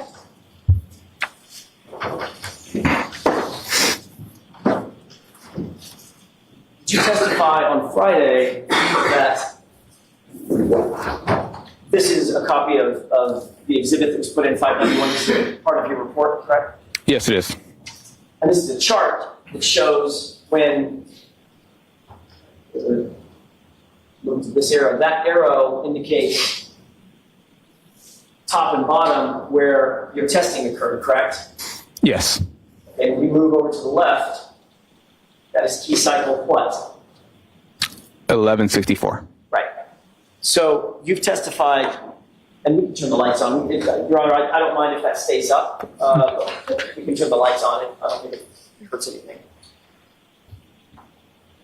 You stated in your report that there were, quote, 2 triggers recorded on odometer 12629 and key cycle 1162, correct? Yes. These events were prior to the testing triggers on odometer readings 12665/12666 and at key cycle 1164.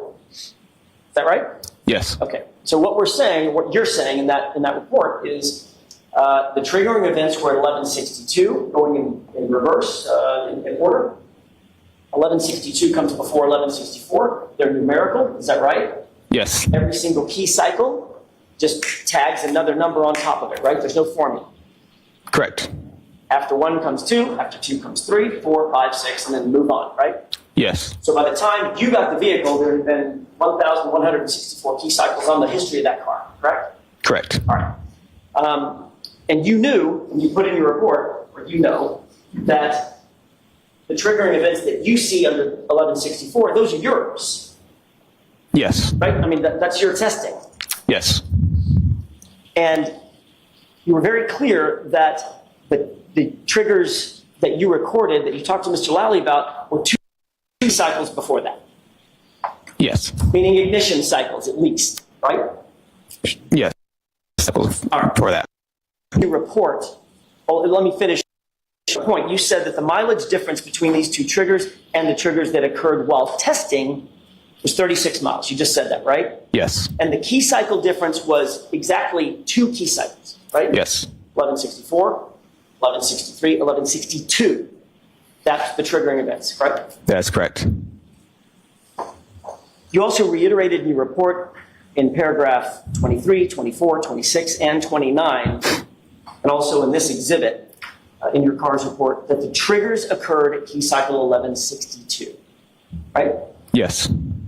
You were assisted in your CARS report, I think you mentioned Trooper Zach Clark, is that right? Yes. Trooper Proctor assisted to a certain degree, correct? Yes. Trooper Larini, Carol Larini, is that right? Yes. Also Sergeant Sean Good of Canton PD assisted as well, correct? Yes, in a sense. Did they all read the report before it was finalized? No. Did you have any supervisor read the report before it was finalized? Yes. And he agreed with the assessments in the report? Yes. So in summary, everybody that read the report and you who authored the report believed, and it's reflected in that report, that key cycle 1162 contained the 2 triggers that you're talking about, right? Yes. That's the 3-point turn, I guess it's now a 3-point turn, right? Changing direction, and then Yes. the reverse at 24 miles per hour, correct? Correct. And you even went on and testified to that exact thing under oath in front of the state grand jury, correct? Yes. Wait, hold on. I need the text streams? On the key cycles. Not in grand jury. Okay. Testified to it on direct examination on Friday and again this morning. Yes, correct.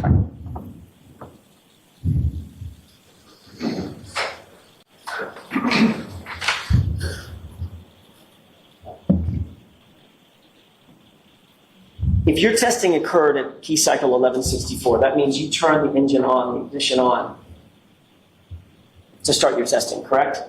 Correct. And that triggering event that we see up there at 1164 initiated your testing. Is that right? Yes. All right. So That 1164 is where that's where there's no more unknowns, in other words. Right? You know exactly where the car is, who's in the car, who turned the car on, and what the triggering events were and what they reflected, because you did it, correct? Correct. It's you. Yes. So that would be the cornerstone, basically, of your entire analysis of key cycles. Say again? The cornerstone, in other words, the one known that is immovable, it's immutable, is 1164 began your testing. Is that right? Objection. Is that right? I'm going to allow the question. Yeah, that's when the car was in state custody. All right. So starting at 1164 and counting backward, before you started your testing, you know that the SUV had to be started, the ignition had to be turned over, and it was driven to the Sally Port in Canton at 5:31 p.m. from a tow truck on January 29th, correct? I didn't know that. You did or did not? Did not know that. Okay. Assuming that the car had to be started and put on a tow truck, that would be key cycle what? I don't know how. I can't speak to the fact that recorded a key cycle at that time. I can't hear you. I can't speak to the fact that would record a key cycle at that time. Okay. If the car was turned on and driven onto a tow truck, would that be a key cycle? I don't know because these keys record different ways, so I can't speak to how or why it did not record on there. All I can speak to is that those are the key cycles. The odometer mileage is more what I was going after on this whole thing. Trooper Paul, you just said unequivocally, when a car is turned on and then turned off, there's a key cycle. I said when the car without the ignition on, that's a key cycle. Right. That's correct. That's what I mean, when it's turned on, when the engine turns on. That's the definition of what it is. I can't speak to why it didn't go on, why it did not record. Well,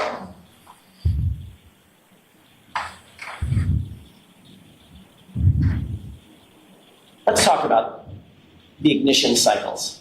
Okay. Before 1164. Okay? Okay. Obviously, the car had to get to Canton PD because you saw it there, correct? Correct.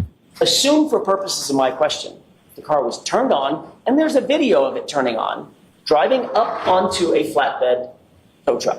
Yes. That would be ignition cycle, I'm going to use your word, key cycle, ignition cycle, 1163, correct? Again, ignition cycle, key cycles are two different things. Which word do you want me to use? If you want to talk about key cycles, key cycles. If you want to talk about ignition cycles, it's ignition cycles when the vehicle gets turned on. A key cycle does not mean to be turned on. But every single ignition cycle includes a key cycle. You can't have an ignition cycle without a key cycle, correct? Well, if you want to talk about it, just use the key cycles or ignition cycles. I'm trying to make sure this gets out. I'm sorry.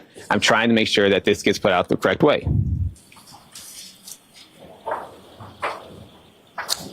Every ignition cycle includes a key cycle, correct? In a sense. By definition, it has to, right? It doesn't have to. They record multiple different ways. You can have an ignition cycle without a key cycle. I don't know how it recorded, but it could happen. Explain that. How could that possibly happen? Because a key cycle is when it turns on, not engine running, and then turns off. Okay, so work with me here. Ignition cycle is when it turns on, engine running for 2 seconds, and then comes off. Okay, so. Or the 2 seconds is not on long enough, it might not record one. Okay, let's ignore the 2 seconds. Okay. That's not what we're doing. Okay. All right. Let's assume that it's an old-fashioned type of key. Okay. Okay. Halfway on, the electricity is on. It's like it used to be called ACC. Yes. Right? Yep. That's a key cycle, correct? For that intensive purpose, yes. This vehicle's not a key cycle. It's not a Then thing. keep turning, Okay. and that turns the engine on, right? It turns the engine on, correct. An ignition cycle, right? Yes. Well, then turns off. So ignition cycle necessarily includes the precursor key cycle, correct? Even though every key cycle might not include an ignition cycle. Would you agree with that? In that scenario, yes. Fine. Okay, with that definition, I want to talk about ignition cycles, because I don't want to get confused about accessories, just assume the engine. Okay. turns on, right? Okay. If you started your testing at 1164, then if the engine was turned on, thereby indicating initiating a key cycle, driving the car onto a flatbed truck, and then hauling it over to Canton PD, that would be key cycle 1163 in that hypothetical, correct? It could be. Okay. Then going backward from there, if the SUV was, I'm sorry, let me add one event that I just forgot. It had to get off the tow truck in Canton and be driven into the Sally Port. Did you ever see that video? No. Being driven in? No. If there was a video showing that the car was actually driven into the Sally Port, that would necessarily be a key cycle, correct? Possibly. Okay, so that would be key cycle 1163. My mistake, I was missing one, right? Okay. Before that, if the car was turned on and driven onto the flatbed to get to Canton, that would be key cycle 1162 in order, correct? We're going back.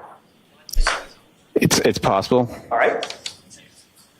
Before that, if the car was started and the car was driven from One Meadows Avenue to Karen Reed's parents' home in Dighton, that would be another key cycle, 1161, correct?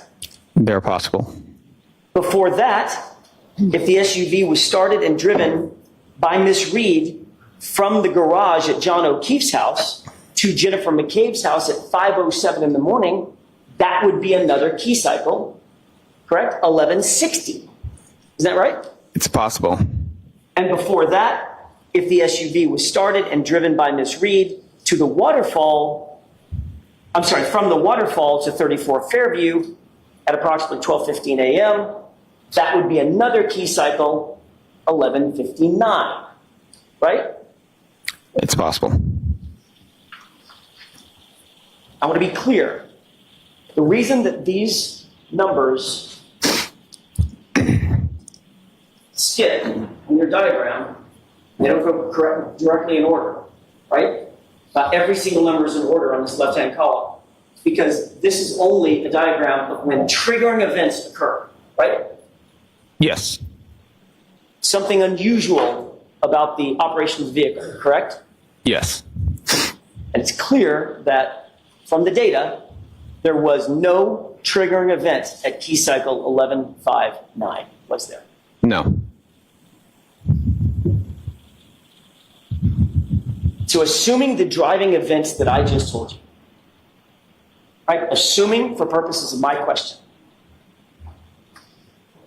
that the driving events started at 11:59, driving over to 34 Fairview from the waterfall. Then driving at 5:07 in the morning over to Jenny McCabe's house, 1160. Then driving to Dighton, her parents' house, 1161. Then the car being seized in Dighton by Trooper Proctor, 1162. Then the car being taken off the flatbed and driven into the Sally Port at Canton, 1163. Your testing starts at 1164. That would mean that at 1162, that key cycle would include the time in which Trooper Proctor had possession of that car, correct? No. Assuming my hypothetical. Your hypothetical? Yes. If that's hypothetically how it works, then yes.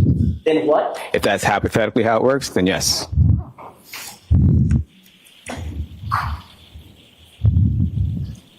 On June 9th, 2022, you were asked by a grand jury whether you knew or had done any scientific testing to determine the distance a body would actually travel struck by a vehicle.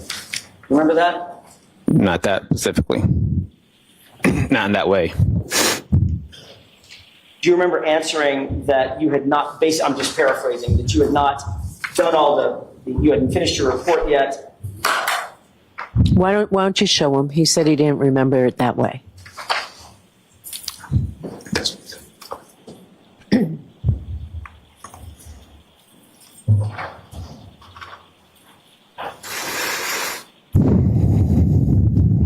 Yeah, I think Lally's definitely gonna have to come in and clean up. Clean up if he can. May I? Yes. I agree. Take a look at middle of the page. Your answer starts at about line 12, but the question above it is probably informative.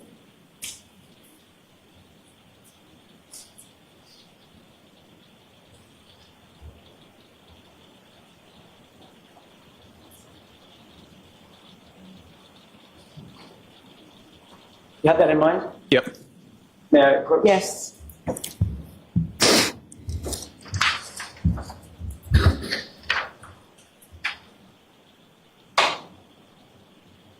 You were asked, does that remind you that you were asked by a grand juror if you could calculate how far a body would move having been struck by a vehicle? Yes. And you indicated, quote, yeah, there's certain calculations we can do with that. Would figure out if you say if the car backed up, hit somebody, and then they go a certain amount of distance, and it's based on miles per hour, the speed of the vehicle, the striking vehicle, and stuff. Remember saying that? Yes. What did you mean by stuff? I don't know. You said that the calculations would be based on miles per hour and stuff. Did you ever do any stuff to test that? Grand juror's question. Yeah. No, we cannot calculate anything from this collision. Say that one more time. We cannot calculate anything from this collision. Who's we? I'm sorry, me. The role me. Well, you know John O'Keefe's weight, right? What's that? You know John O'Keefe's weight, 217 pounds, right? Yes. Did you know that? I don't know his weight, no. So why did you say yes? You know the weight of the vehicle? Yes. What's the weight of the vehicle, gross weight? What's the gross weight? Yeah. I think it's approximately 7,300 pounds. Okay. Were you able to calculate the mass of the vehicle? I did not calculate the mass of the vehicle. Well, you told the grand juror that you were planning on doing that kind of stuff to calculate how far a person would travel being struck at that speed with a car of that weight. You didn't do those calculations? No, because the calculations would vastly underestimate the speed of the vehicle. You testified, again, my report isn't done yet. I'm going to look into it. I'm looking into all that stuff, end quote, correct? Yes. There's that word again. True. Eve, that's true. It's been more than 2 years since that statement at the grand jury. Is your report finished? Yes, it is. Did you engage in any of those calculations? I looked into it. This type of collision I would not be able to use the formulas for this type of collision. Well, let's talk about those formulas. How would you calculate how far a body at rest would travel after being struck by an object in motion? How would you calculate that? In pedestrian collisions, I use a Searle throw formula. A what formula? Searle. What does that mean? It's a type of formula that we use for a calculation of post-impact So speeds for pedestrians. that includes certain principles of physics to calculate that, right? What do you mean? I'm sorry? What do you mean by certain forms of physics? There would be physics calculations that would be required to figure out how far a body at rest would move having been struck by an object in motion. Right. That's a basic principle. Yeah, I guess you could say though. All right. Can you describe for the jurors exactly what calculations you would need to employ to determine how far a body at rest would travel having been struck by an object in motion? So, in this scenario, in this collision, it's more of a side swipe. So he did not ascertain. He did not get enough speed of the vehicle post impact with the vehicle to be able calculations. His center of mass was offset from the vehicle, so we would vastly underestimate his speed. So that's why I did not do a formula. If he was more in line with behind the vehicle, he would have been projected forward, and using that projection forward, he would have had done to get more closer to the actual speed of the vehicle during that post-impact travels. Well, that presumes a couple of things, Trooper Paul.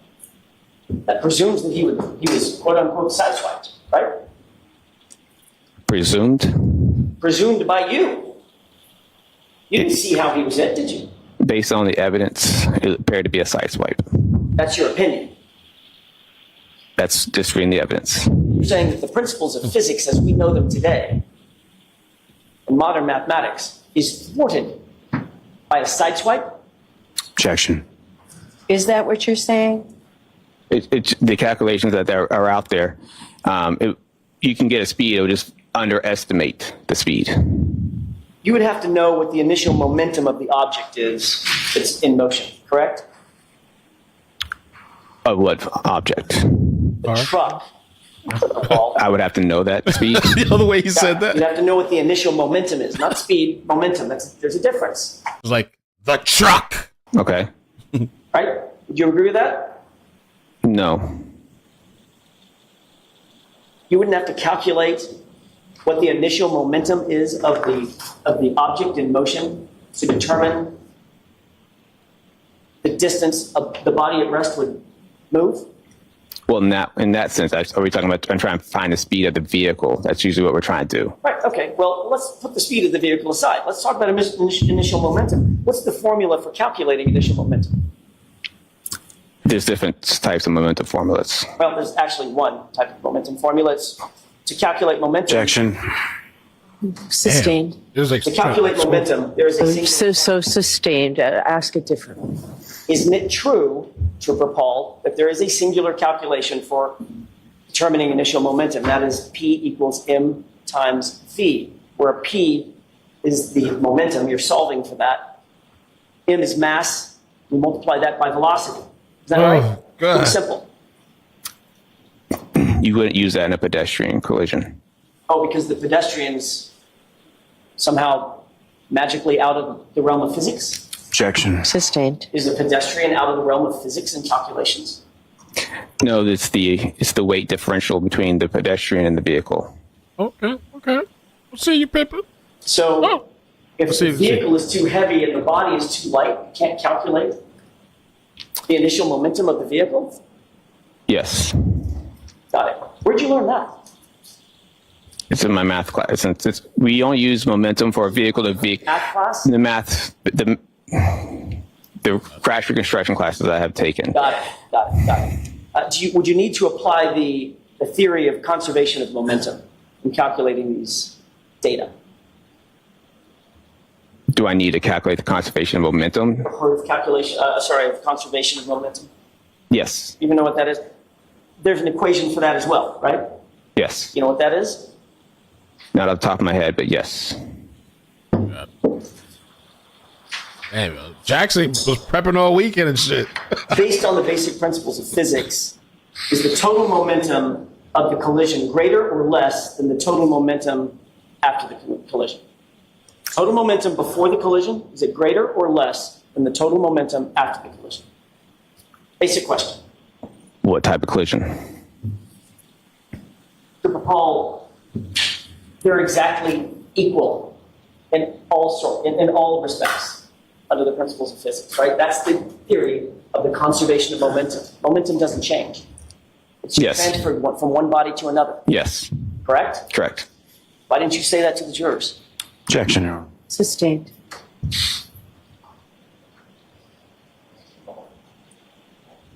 Trooper Paul, if you were qualified to, quote, look into all this stuff, you would probably know these answers, wouldn't you? Objection. Sustained.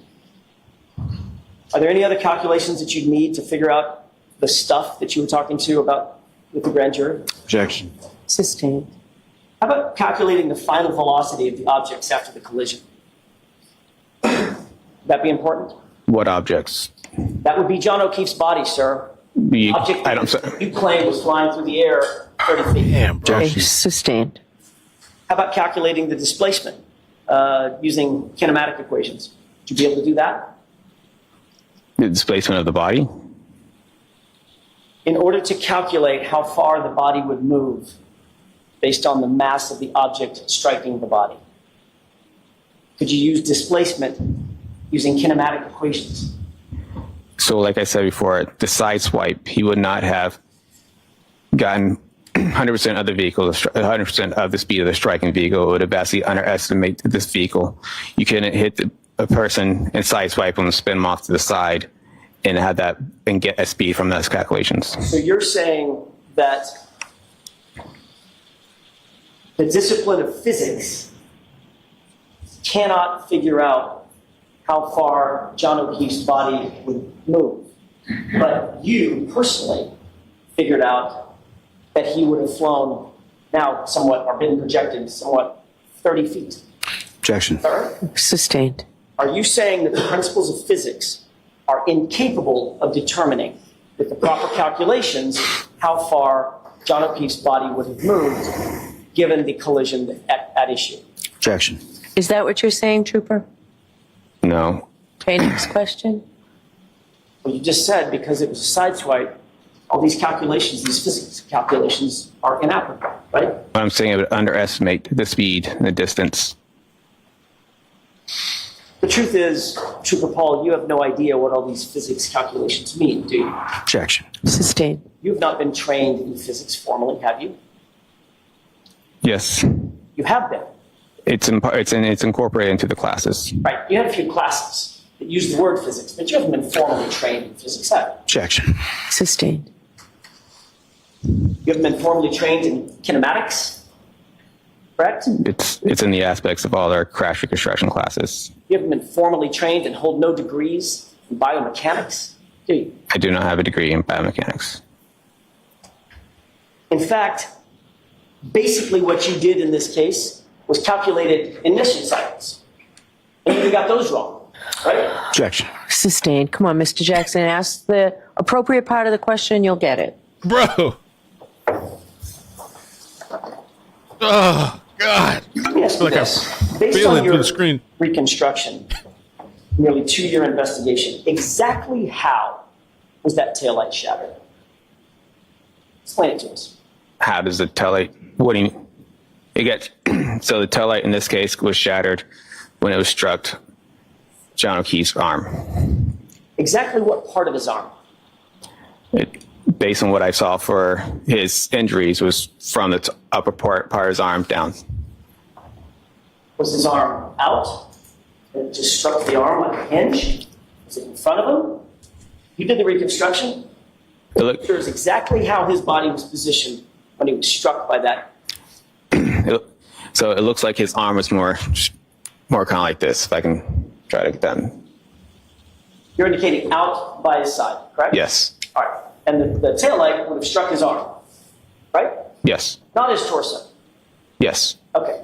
So the full mass, the full weight of that truck hit him basically at the elbow. Is that right? Missing his torso. I said it, yeah, from the upper part of the arm Right. down.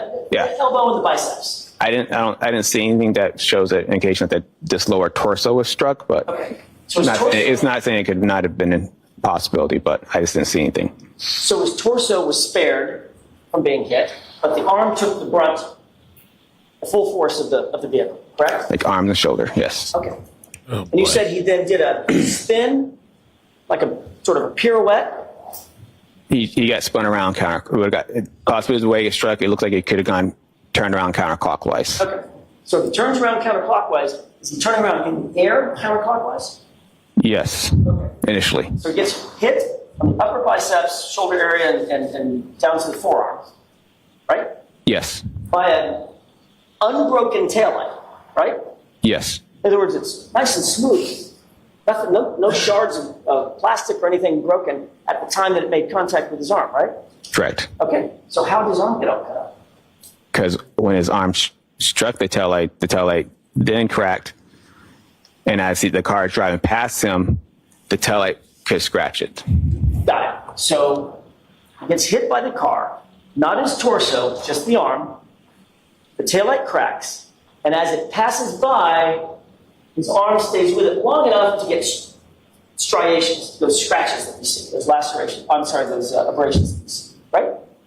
In a sense, yes. And at the same time, he does a pirouette and flies 30 feet to his final point of rest. I don't know if he did a pirouette. Well, I'm using the word pirouette. He spun around. He started rotating counterclockwise. I don't know how just saying far his he head got ran hit? counterclockwise, but he started rotate. According to that, would push him to rotate counterclockwise. Whether or not he went counterclockwise all the way to his back toward the ground, it seems like a most likely possibility. Now, did you account for the fact that his arm is on a hinge? It's what? Say again? Did you account for the fact in this scenario that you just told the jurors that his arm is on a hinge? On a Called hinge. shoulder? Okay. Okay, so the arm got hit. Didn't his arm just swing? I said arm and shoulder area, so his arm could have been considered part of it. Even if his shoulder got the upper, Okay. pointing to his upper biceps. Mm-hmm. Right? There's no injuries on his shoulder, not a single one, not even a bruise, right? Like I said, it looked like to me it was from up here. I don't know how far I can up back here, but it was up here. Well, So you're the one that talked about his injuries on his arm. yes. That's limited to about mid biceps, to about mid forearm, correct? Okay. Right? Yes. No injuries on the shoulder, no injuries on the torso, no injuries on the ribs, no injuries on the back, correct? Is that right? Yes. So your theory is you got hit on the arm, took the brunt of the force from the taillight on the arm, stayed with the vehicle long enough for the taillight to explode, basically, to shatter. Then these striations get on his arm, abrasions. Does a pirouette, spin, counterclockwise, and flies 30 feet in the air to his point of rest. Yeah, it happened probably a little faster than that, though. I thought you said he hit his head on the curb. I said that's one of the possibilities of when you look at the roadway, as he gets spun around counterclockwise, it's a possibility that the curb is there, any blunt force object on the ground, as the ground is pretty blunt. Well, except in your scenario that you just told us, he flew through the air onto the light dusting of snow, grass, and dirt. I didn't say through the air. Say that again? I didn't say he got thrown through the air. Okay, I'll use your word. He got projected. Projected doesn't mean it's not incorporating just throw. Project just means you get pushed forward. There's two parts of that. There's the air, then there's the ground. Like I said earlier, the tumbling, the rolling, whatever that part of the crash would happen. Projecting is just what we call what happens to a pedestrian post-impact with a crash. Okay, so a couple questions. If his arm, elbow, took the brunt of that entire impact, how do you account for the fact that he didn't suffer a broken bone? I don't know. How do you account for the fact that he didn't have a fracture? Objection. Sustained. How do you account for the fact that he didn't even have a bruise on the arm? Objection. That's sustained. They reproach. Yes. Wow. Oh my God, caliente, mamma mia.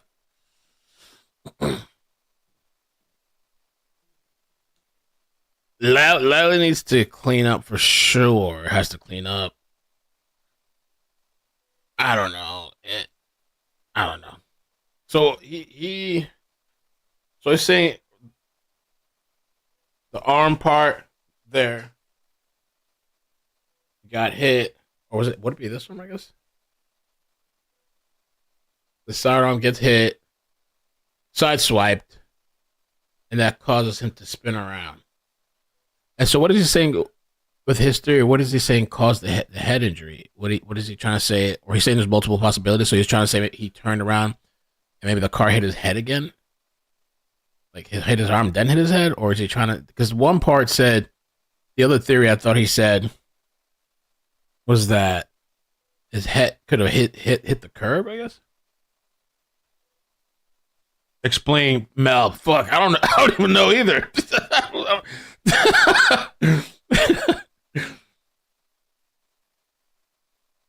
I mean, I could see the side swipe as a possibility, but then but then from there on, how do the other injuries, or how does just the shoulder which what he mentioned, and again, I'm not an expert in this stuff. Shoulder wasn't broken, but it broke the tail light.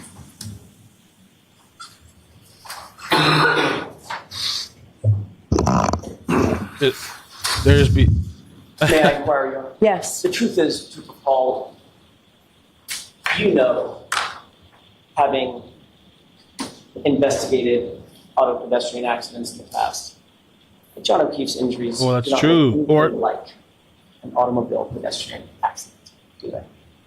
Yes, they do. Isn't it true, Trooper Paul, you came to these opinions and conclusions because Trooper Proctor told you to come to these opinions and conclusions in furtherance of his investigation? That is not true. That's why you have these opinions and conclusions that just don't make sense, correct? That is not true. And you're just trying to fit a square peg into a round hole. Action. Sustained. Flip. All right, jurors will take the morning recess. All rise for the court, please. All aboard. Now, What is this? Trying to flip the what's what? Courtney Sims reminded me in the chat that lady we covered one time in a chase. I thought I posted a short version of it. I'm trying to find it. Where she got hit by, I think she got hit by. The cop hit the suspect's car, and the suspect's car flew crazily into traffic. And I think she got sideswiped, and she flew. Now, initially, where is that chase? She walked away. She gets up. She walks away. I don't know if it's because illegal. She had the misconception. Like, I don't know. Maybe she didn't get medical treatment at first. But it turned out she had broken ribs. But, again, John O'Keefe apparently didn't have any broken stuff. Let me see if I can. Damn. That would have been a good one to show. But that car seemed to be going faster and not in reverse, but probably faster than. I don't know what the speed was, but I think it was faster than 24. But she went flying. She went flying. I don't know. Maybe it's on Aiken Mel CC. Oh. take the morning recess.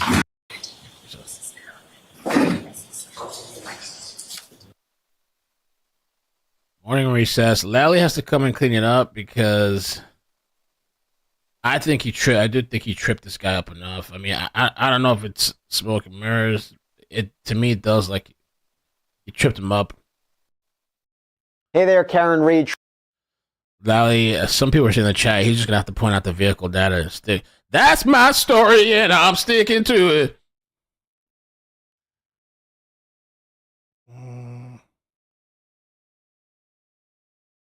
Oh, there we go. 5 broken ribs lawsuit. Oh, it says this video may be inappropriate. They age restricted my video. Oh, I can't even show it.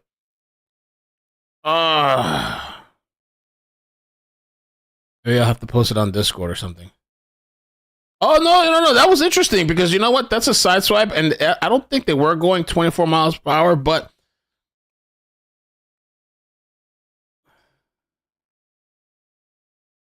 oh, she flew. She flew. I need the unedited version of this video though. This might be a good clip to show people. And she was talking like, no, everything is fine. She had broken ribs.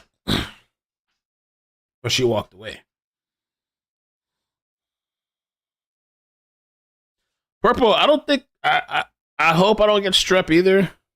My daughter had strep throat and she had a fever last night.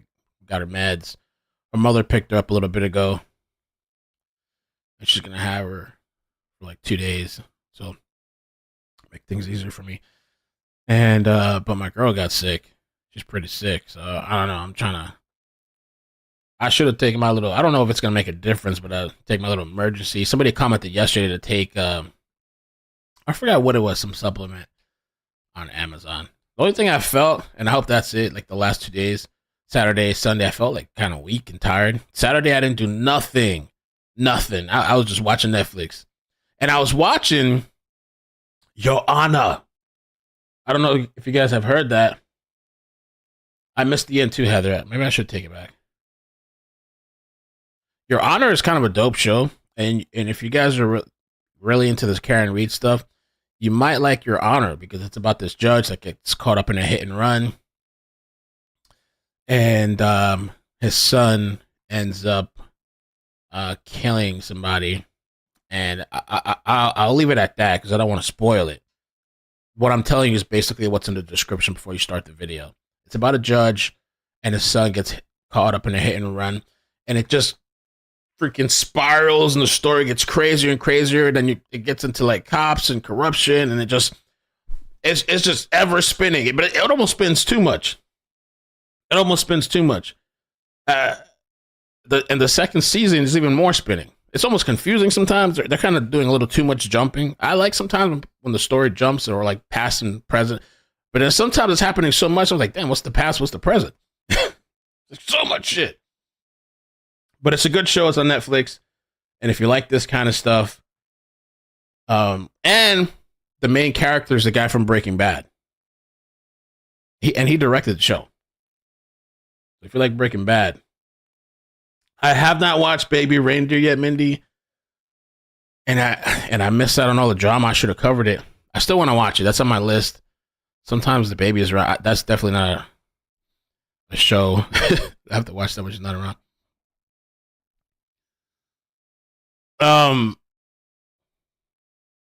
But I want to watch that Baby Reindeer because I heard that lady's trying to sue Netflix, and she went off on Piers Morgan.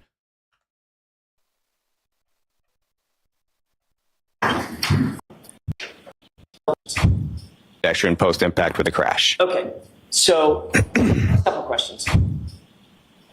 Took the brunt of that entire. I don't know. How do you account for the fact that he didn't have a fracture? Objection. Sustained.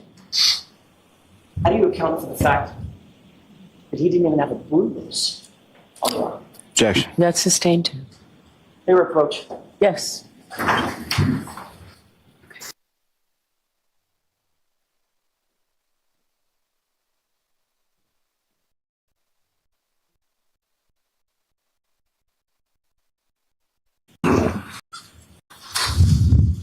May I inquire, Your Honor? Yes. The truth is, Trooper Paul, you know, having investigated auto pedestrian accidents in the past, that John O'Keefe's injuries do not look anything like an automobile pedestrian accident, do they? Yes, I do.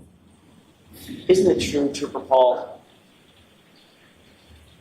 you came to these opinions and conclusions because Trooper Proctor told you to come to these opinions and conclusions in furtherance of his investigation?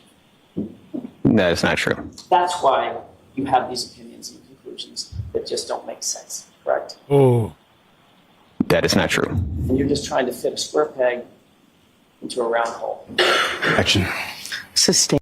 I didn't hear that part. You're just trying to flip something into. Trying to fit a square peg Oh, you're trying to fit a square peg into a round into a round hole. Action. round hole. Sus- You're trying to fit a square peg into a round hole. Okay, all right. I couldn't make it out what he was saying earlier. Listen, Jackson's good at what he does. Some people could say that maybe they find him repulsive. I understand that, or maybe that I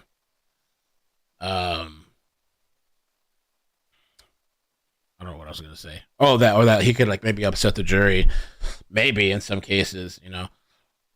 I think this guy was really shaky. If he would have been a little bit more confident, like the other person, she was very confident. Jessica Hyde, they couldn't shake her. She was highly accredited.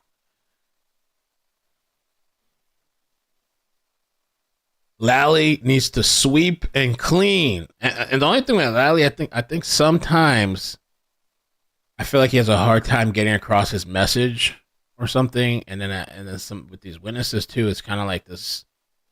I don't know. A couple of times I feel like it's just trying to figure out what he's saying. I think.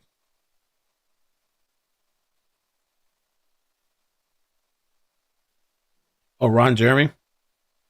That's on Netflix.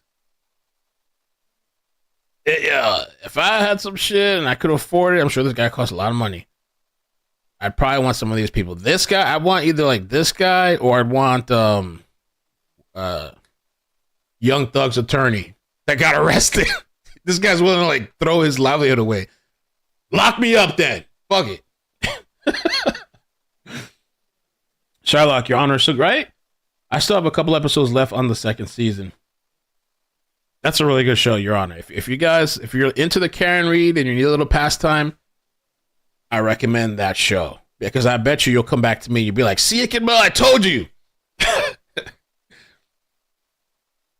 Oh, you're talking about, okay, him. Oh, I thought it was like a documentary on Ron Jeremy. I forgot what happened to that guy. He's still alive? Oh, God. Okay, he was charged with R and assaulting. Okay. Amazing. Criminal counts have officially... Oh, but they got dismissed? Wait, what? Back in August, pled not guilty to 30 counts of SA, including 12 R, over a 23-year period. By the way, all counts were dismissed. Oh, shit. What? How did he... What? How did he get out of this?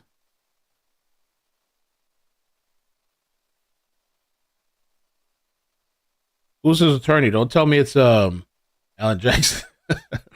Didn't Alan Jackson, they say he represented, I don't know if it's true, let me try to confirm this. I thought he represented Weinstein, but I don't know.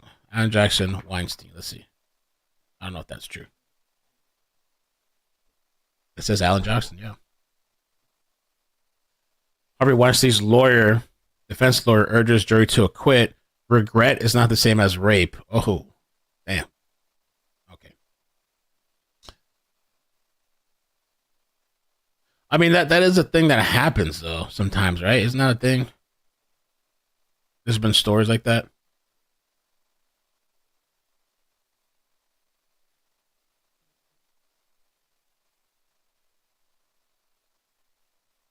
Yeah. Eve loves God. Oh, Twitter's, but there's one guy on Twitter. Oh, there's two guys on Twitter. They're like, we want to see what you have to say. I got to reply. I'm trying to wait till Lally comes on. Oh, and something else too. Okay. Eves loves God. Thank you so much for the 20 months. Put you on the screen there. Wait, it's not working. What happened? There was some horses that were graffitied, and they put FKR on the horses, but I guess the horses too were ill. There were these really skinny horses. I saw it on Twitter. I'll see if I have to find it. If I can find it again. They put through Karen Reed, and they got charged with animal cruelty charges. For some reason, it's not working. Oh, that's why.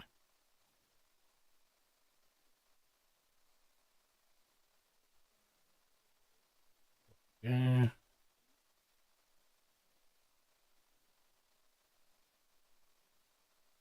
There we go. Thank you.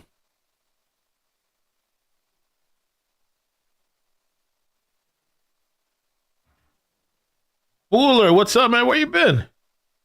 Hey, what's going on? I saw the FKR people posting about you. How shitty of a guy. How shitty the guy who testified is. Is that true or what? Oh, not me.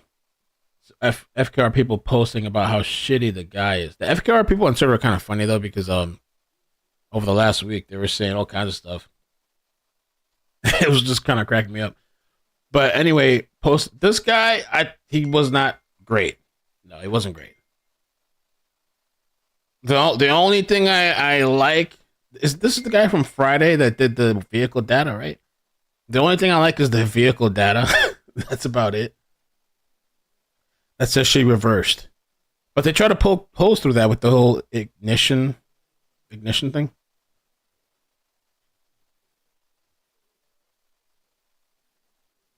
Those people said, one of them said I was an incel, then one of them said I never had a girlfriend, and one said I had 3 girlfriends. Then they said the prosecution was paying me, or that I was working with the prosecution. I can't even remember what else. They said a bunch of things.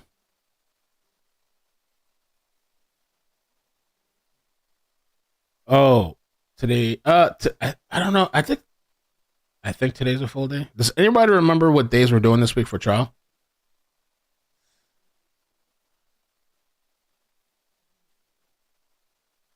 Oh.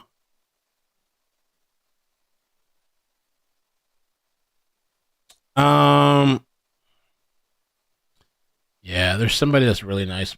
I forgot why I banned this person from Discord. Discord. Aw. Okay, I'll write back to you. I'm gonna write back to you later, and we'll talk about it after the stream.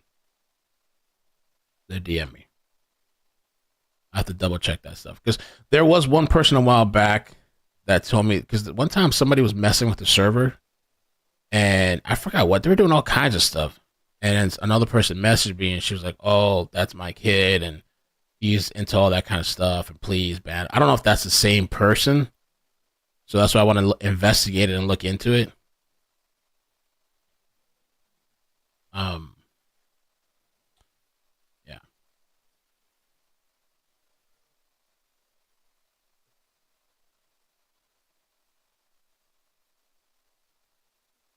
That's the only thing I remember too. Wednesday, like, yo, it was so crazy. Yes, there you go. Some Karen Reed supporters sprayed painted free Karen Reed on their horse and didn't feed them. I think the thing is, there's extreme people. I guess on both sides. I guess I feel like there's more on the free Karen Reed people are more crazier, the extreme ones, but there's extreme on this. Those people will probably say I'm extreme. But I feel like extreme is when you're doing stuff like this to the animals, or like doxing people, or like driving by their house, or like wishing death on them, and like, that's what I consider extreme. The horsies, where's that post? Oh, here it is. The malnourished horses. Oh man. So, and I was trying to find an article. This person did post a clip in the news. I mean, a newspaper.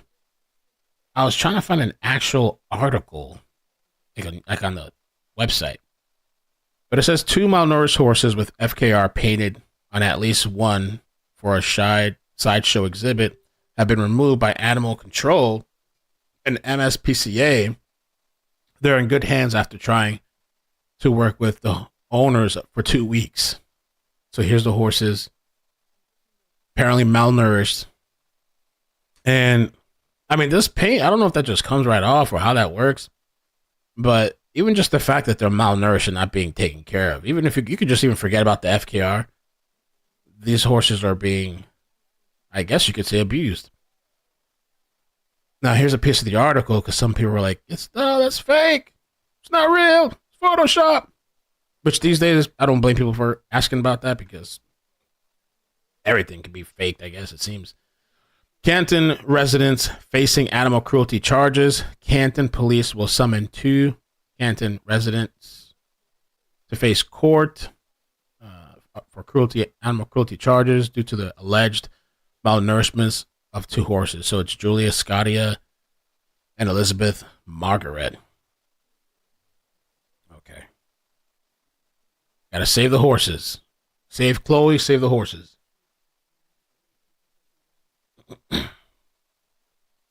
Now, and somebody did tweet me saying that this is probably, not probably, they said this is the worst testimony in history. And I was kind of thinking, I didn't write back yet. I will write back, but I didn't write back yet. But I don't think it's the worst.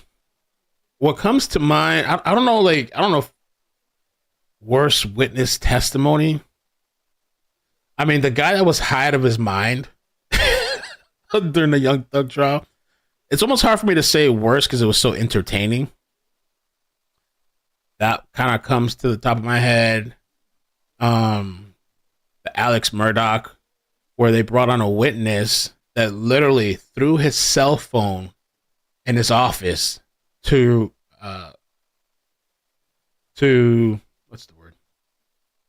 recreate when they say Alex Murdaugh threw the phone out of a moving car. And so I wish I could find where it was. They destroyed this guy. And he was like, yeah, he just threw his phone in the office. That might be up there too. Heather says disgusting. I would love to have him. I have one of my exes that really loves horses. She ended up getting a horse. Let's Amber Heard. But I wonder if for this trial, if he's been the worst. I don't know. And then his nerves got to him, which I don't think anybody's nerves could get to them. I would. It would get to me, but then I would think that these people take the stand all the time. That's what they do, right? So after a while, I would think you're not so nervous. I mean, I don't know. Is he on medication or? Because he was kind of talking fast too. Like, it was kind of hard to understand. Even at one point, the lady with the thing in her mouth, I was going to pause it, but I don't want to pause it too much. But she like looked over and she's like, what did you say? And so this lady, she's kind of there staring at the guy, but with like bulging eyes and like doing this. So I was like, man, maybe that's even enough to throw somebody off. Sled. Daryl Brooks. Yeah, purple. Well, they said I'm an incel and a virgin.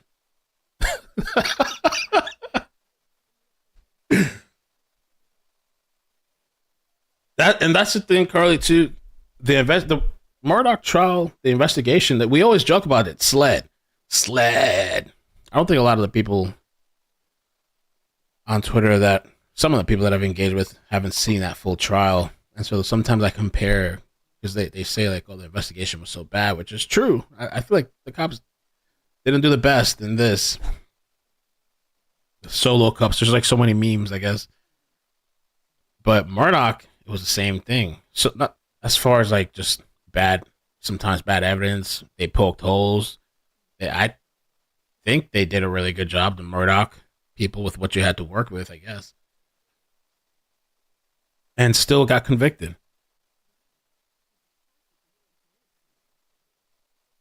Vodka on the thermals. Sled. That's true. Another CG said Jackson can get to anybody's nerves. I'm sure he can. But I'm sure Jackson today, as soon as he saw this guy, he was probably salivating like, oh, I got this. Oh, I got this.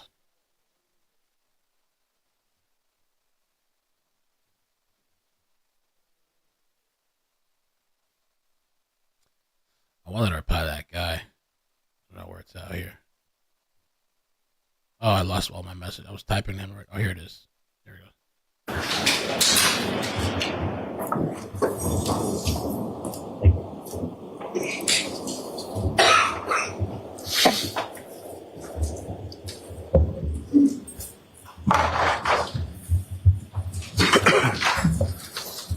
Okay, you see the close back session.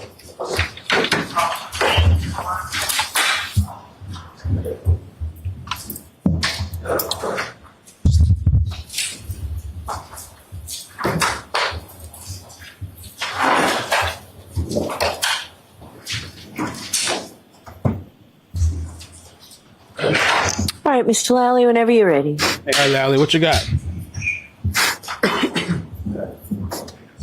What, if any?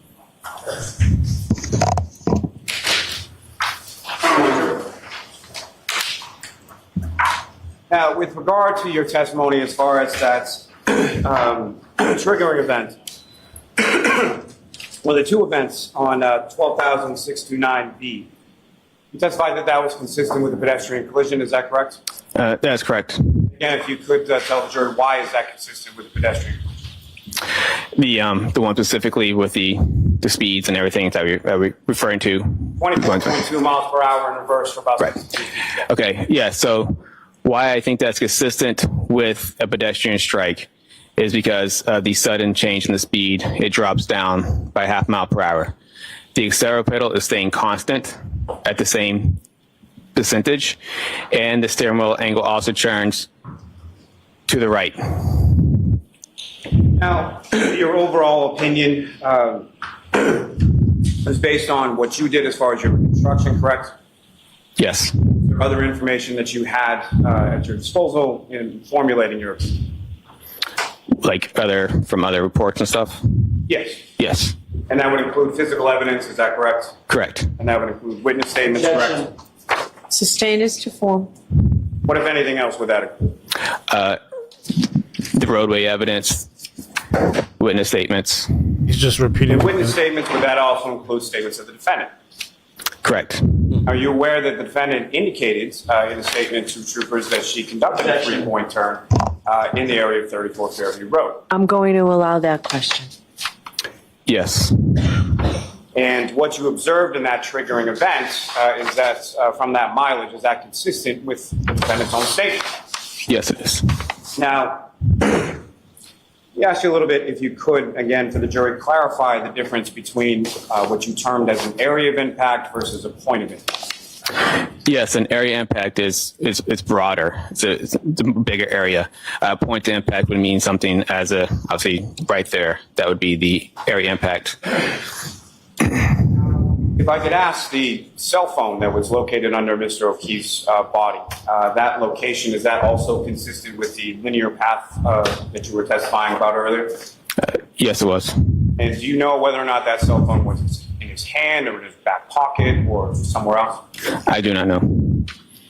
Now, as far as the, let me ask you this. You were shown some photographs of some taillight pieces near a fire, correct? Yes. And as far as the area of impact, that was, from what you determined, that was Mr. O'Keefe's sneaker, is that correct? Yeah, it was within that. What I've had for non-initial evidence, I said the area impact was a star in that area prior to the sneaker. So what I was saying was the area impact was prior to the area the sneaker was. It was in that path, just prior to that area. And why did you determine that it was in that area? Because that is the first point of evidence. And first, I'm sorry, just first point of evidence in relation to what and sort of how the evidence was configured as it was evident to you. That was pointed to me. It was the first point of evidence away from the furthest point of evidence at that time that knew away from the pedestrian. May I approach the witness, Your Honor? Yes. And sir, I'm showing you what's been marked as Exhibit 58. Do you recognize what's depicted in that photograph? Yes.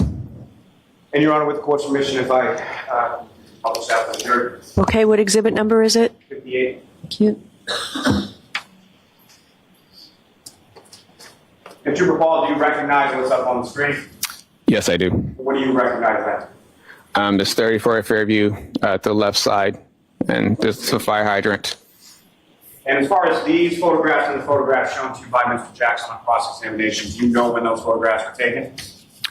I do not know specifically at what time those were taken. You don't know if those photographs were taken on February 3rd, 2022? Objection. Is the objection sustained? Now, Trooper, if you could, using the laser pointer, I know you've done this on the diagram, but if you could use the laser pointer with regard to what's on the screen as Exhibit 58. Thank you, Stacy. Direct the jury's attention to where you believe the area of impact to be between the defendants, Lexus and Mr. O'Keefe. It's important. It's probably somewhere out here. And as far as that linear path that you were talking about from the area of impact, where did that go from and where did that go to? So from, I think it's from like this way. Thank you. Ms. Gilman, you can take that time. May I approach this to retrieve him? Okay.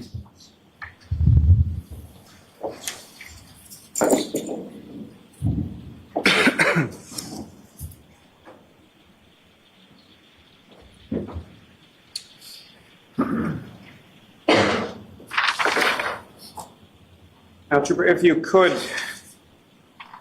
explain to the jury as far as what you were describing as Mr. O'Keefe's post-impact movement, starting sort of with the point of impact between himself and the SUV to the point where he comes to final rest on the wall. Yes, so he was struck along the right side in the area of his arm, and then he was, post-impact with the Lexus, he rotated counterclockwise and eventually hit the ground and came to final rest. And the ground, based on your understanding of the weather conditions, was frozen at the time, is that correct? Objection. Sustained. Watch the form, Mr. Lally. Yes, sir.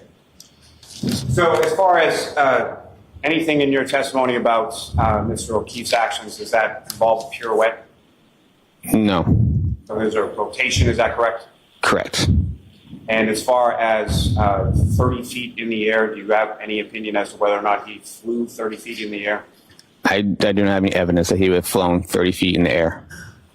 And so as far as from your training experience when it comes to pedestrian collisions, are you able to determine or calculate how much distance someone is in the air and how much distance someone sort of rolls or tumbles to their final resting position? Say it again. From your training experience, yes, based on this collision, are you able to determine how far Mr. O'Keefe was traveled in the air versus how far he traveled tumbling or rolling after he hit the ground? I do not have a calculation for this specific style of pedestrian crash due to the side swipe. So if I did, I could use the formula. It would just vastly underestimate the speed of the vehicle. Let me ask you a little bit about it. You're talking about the Searle pedestrian flow formula, correct? Correct. And that's something developed in the course of physics specific to Reconstruction by someone named Dr. Searle, correct? Correct. And that's S-E-A-R-L-E, is that correct? That is correct. And with respect to Dr. Searle's formula, why is that inapplicable in sideswipe collision versus some other type of collision? Because it takes in, it's looking for more, it's not so much the formula, it's how much projection efficiency that would occur, how much percentage of the speed of the striking vehicle would have happened. In order for the formula to work, the more of the body would have struck the vehicle, the more efficient the outcome would be in the speed. In the center of mass that you were talking about, sort of in the collision sequence, what, if any, role does that play in regard to your ability to do that calculation? It would just, like I said, it would underestimate the speed of striking vehicle due to a center mass not within the rear of the vehicle. And not to twist your words or anything, but as far as when you say underestimate, that would not be an accurate reflection of the defendant's vehicle speed, correct? Correct. Now, you asked some questions about the glass and indicated that there are a number of reasons why the glass would travel with him, being Mr. O'Keefe. Can you explain what those are? Yeah, the glass could have struck the vehicle also in that same way. Could have still been attached to his hand and still gone with him in the same way. It could have been attached to his body in midair. That's the multiple ways that the glass would have stayed with him.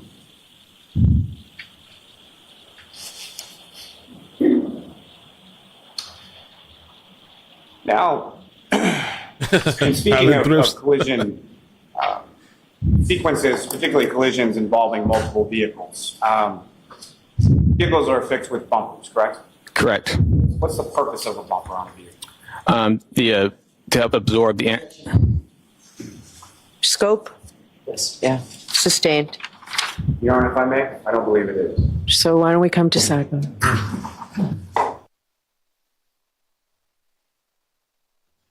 Well, no, I can't say that shit for these guys. I only had that for two witnesses.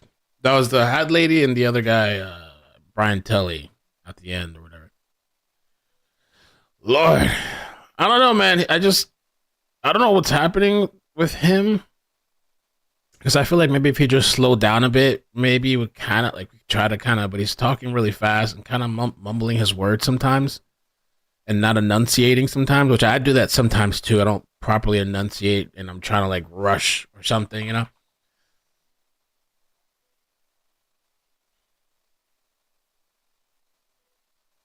I don't know.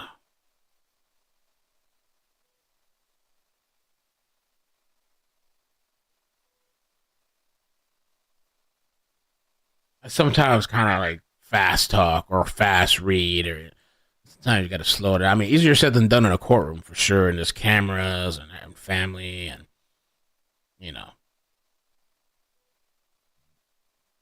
reporters, Turtle Boy, tweeting about you.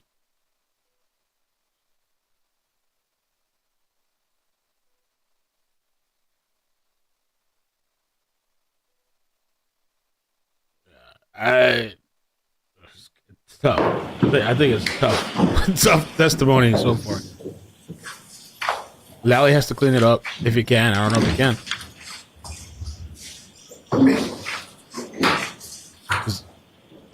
So I'm sorry again, if I could ask you, what is the purpose of a bumper on a vehicle? It's there to help absorb energy from a collision. And with reference to the scratches that you were asked about on the vehicle on sort of the right rear quarter panel, what, if any, relationship does bumpers or their interaction have to your opinion as it relates to that? Sorry, say it again. With respect to what you just testified about bumpers, you were also asked some questions about scratches on the right rear quarter panel of the vehicle, correct? Correct. And what, if any, relationship does the bumpers on the vehicle and sort of their intended purpose have with relation to the scratches that you observed? So the bumpers on the side was more of this wasn't more of a direct on hit with the bumper. It was more of the side scraping of the paint of the bumper. I don't think he's Now, getting to where the presence of Mr. O'Keefe's DNA on the taillight, is that consistent with a pedestrian collision?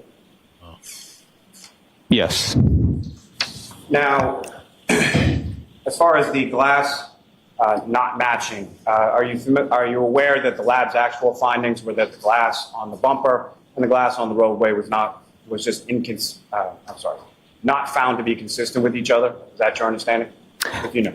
I don't know. And were you also aware that the lab's finding was that the glass on the bumper was consistent with the glass on the road? I'm not sure what the lab said. Now, in order to construct your diagrams, your testimony, I believe, was that you had used cert diagrams in the process of that. Is that correct? Yes.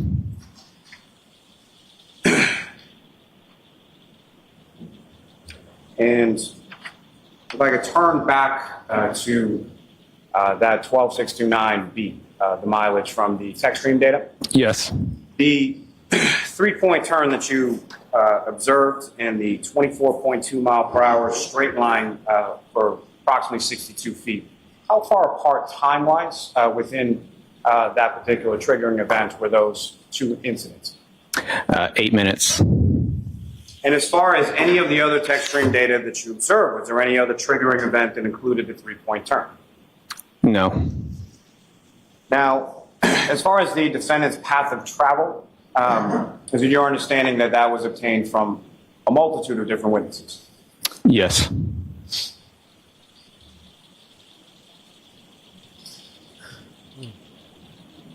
Oh, he's relating the path Now, of with travel. reference to, you were asked some questions.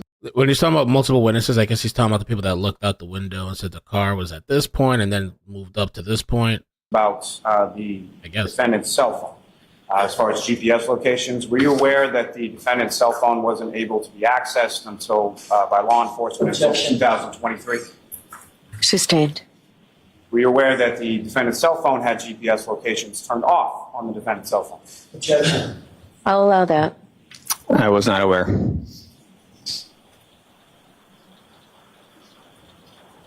Now, as far as placing the vehicle during that triggering event, 12629B, did you use key cycles to put it back at that location at that time? No, I didn't. What did you use? I looked at the odometer mileage. And why would you look at the odometer mileage over the key cycles? Because I can physically see the odometer mileage at the vehicle at the time of my inspection.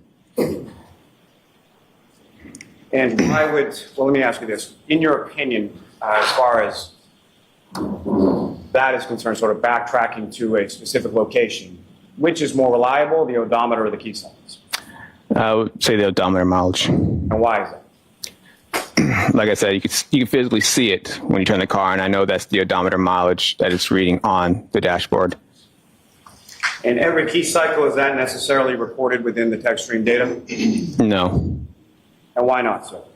They don't record stuff that related to the triggers. They don't what? They only record stuff that is related to the triggers. Okay, thank you. As far as counsel's hypothetical with regard to the key cycles, is it your opinion that that hypothetical is accurate or inaccurate? Inaccurate. And why so? Because it also be you also add the odometer mileage onto the key cycle. So those key cycles and odometer mileage are on the same trigger.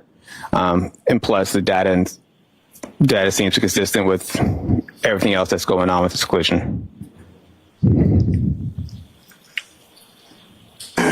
Now, fair to say that you were not outside of 34 Fairview Road on January 29th, sometime around 12:20 to 12:30 a.m., is that correct?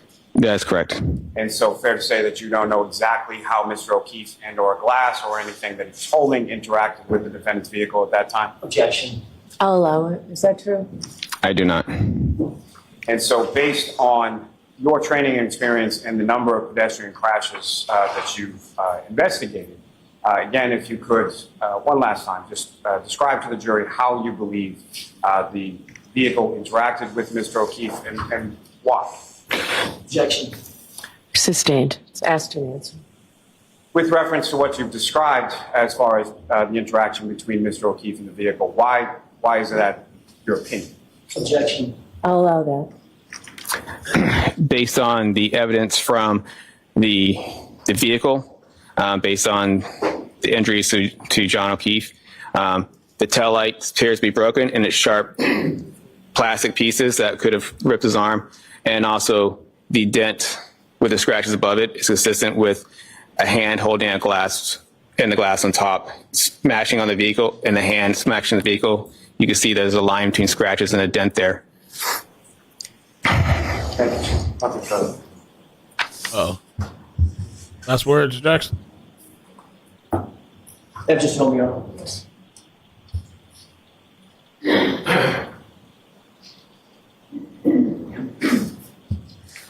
Very briefly, I just want to make sure I clear something up about the key cycles. You're not suggesting that every key cycle in the history of the car is on this page, correct? That's correct. I'm pulling up Exhibit 591. Okay?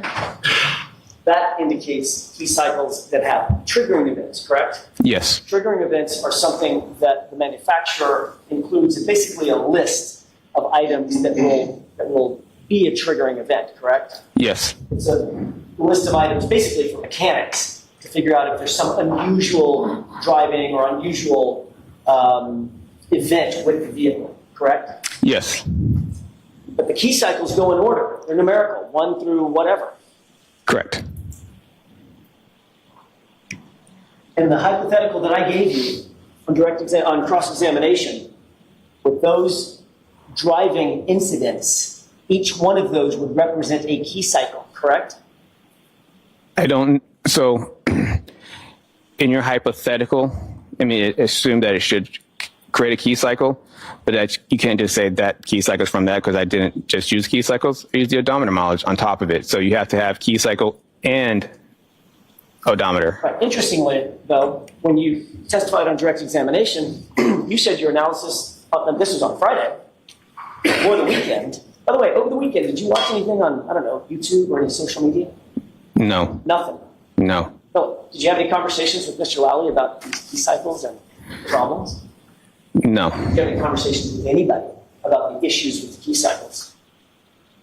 No. Did you realize at some point between Friday and today that I was probably going to ask you some questions about key cycles? Objection. Did you realize that yourself? I assumed you were going to ask me loads of information. So on Friday, you didn't mention that your analysis was based on mileage, did you? Objection. Sustained. On Friday, did you mention that your analysis was predicated on mileage? Objection. I'll see you at sidebar. Oh, what's going on here? Oh. No, I don't think I even questioned anything about that. I was going off. I forgot. I don't even remember Friday. I was going off about the vehicle. I'm surprised Lally didn't bring up was that this witness or some other witness? The vehicle data, the reverse info.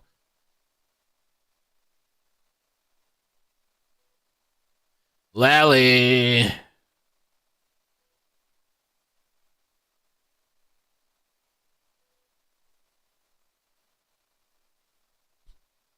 Sidebar. Man, what the hell's going on? So he thinks because he didn't mention the odometer Friday, mileage or whatever, that he went and did some type of research over the weekend or whatever. Somebody gave him something to help along the way. Hey, bro, you're missing out. Ooh, tough morning so far. So I didn't hear that. Karen Reed turned off. Oh, that's what he was saying. Karen Reed turned off her GPS. Cell phone had GPS locations turned off on the defendant's cell phone. Oh, I didn't know that. I don't know why that flew by me. I thought they were. I don't know why when I listened to that, I thought they were talking about John. Karen Reed had her phone turned off. I mean, her GPS. Sorry, GPS. May I inquire? Yes. Super Paul, on Friday, you indicated pretty clearly that your analysis was based on the key cycles, starting at 1164 when you started your testing, and 1162, which was the key cycle you claimed on Friday was at 34 Fairview. It wasn't based on it. That's how I describe it. I said key cycles. I based it on they were close within proximity to each other, but I've always said it's key cycles and odometer mileage plus all the information within the triggers themselves. So it wasn't just one of the other. And you said on Friday that once you started your testing at 1164, it was 2 cycles earlier that had the triggering events, meaning 1162, that you claimed were at 34 Fairview. Yes. But in the hypothetical, if there were 4 events, 4 key cycle events between 1164 and 1159, it could not have occurred at 1162, correct? 34 Fairview, in my hypothetical. In your hypothetical, if it recorded a key cycle, then your hypothetical is correct. Right. And last question, if you got the route of travel incorrect, if your presumption of the route of travel was incorrect on that vehicle in the days earlier, then your mileage would be incorrect also, correct? Mileage from what? The odometer or from? The odometer reading. The odometer reading is the odometer reading. It's 36. My point is, your analysis that's based on the odometer reading, 36 miles here, 12 miles there, 2 miles here, 5 miles there. If you got the route of travel wrong and the route of travel was different, your assumptions about the odometer readings would be incorrect as well, correct? So what I'm. You got the path of travel wrong. So I purposely put down a range on my Google images showing, because I couldn't tell you her definitively route of path for every single way, but I know that it's possibly a possibility that she could travel 36 miles within those locations that she traveled post leaving Fairview Road. Or If that mileage was put on at key cycle 1162, and that would mean the vehicle would already be in Massachusetts State Police custody, right? In Trooper Proctor's custody. Objection. So that's beyond the scope. That's all I have. All right, Mr. Lally? Just very briefly. The range that you came up with for the defendant's path of travel, does that fit with the path of travel, the odometer reading, putting the defendant's vehicle in the area of 34 Fairview Road when it does the 3-point turn, and then 8 minutes later when it travels 24.2 miles per hour in a straight line in reverse for approximately 62 feet? Yes. Nothing further. All right, you are all set. Thank you, Your Honor. Damn. I can imagine the thing that's going on in this guy's head. That's all I have. All right. Does that, very briefly, the range that you came up with for the defendant's path of travel, does that fit with the path of travel, the odometer reading, putting the defendant's vehicle in the area of 34 Fairview Road when it does the 3-point turn, and then 8 minutes later when it travels 24.2 miles per hour in a straight line in reverse for approximately 62 feet? Yes. Nothing further. All right. Okay. One weight loss medication. Taking Taking a break. Things in the court. Jurors, we're going to take another short break to set up some things in the court. Okay. severe Take a little mini break. intestinal I think I need to get something to eat. Yes. Let me get something to eat. That was rough. I can't lie, that was rough. But there is some significant things that stuck out, or he snuck in there. This one part. Aware that the defendant's cell phone had GPS locations turned off on the defendant's cell phone. I'll allow that. Oof. Well, I know they'll probably say that means nothing, but nothing.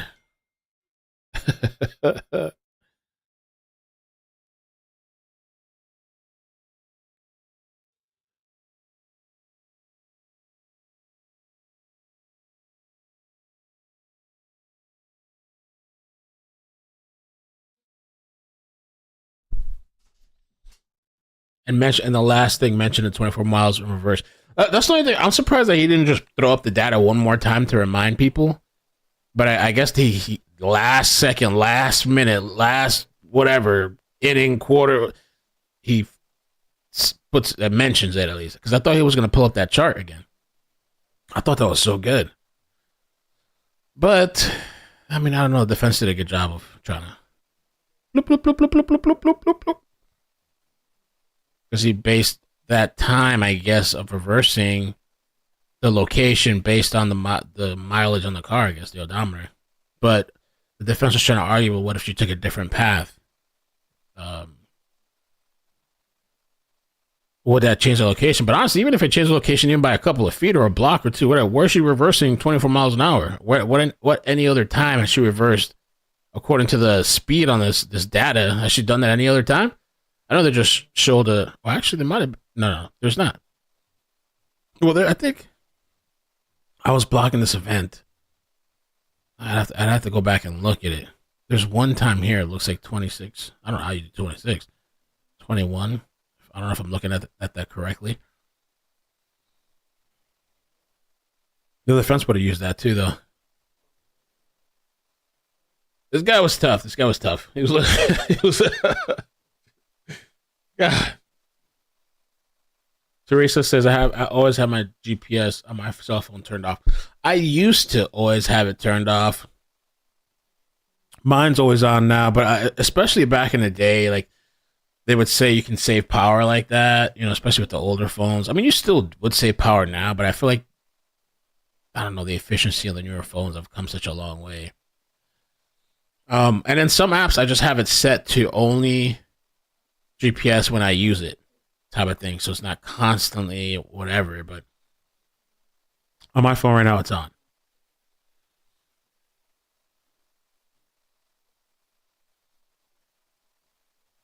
But the thing is, they're saying she turned it off, though. So if you're somebody that always has it turned on, why would you turn it off at that moment, at that time?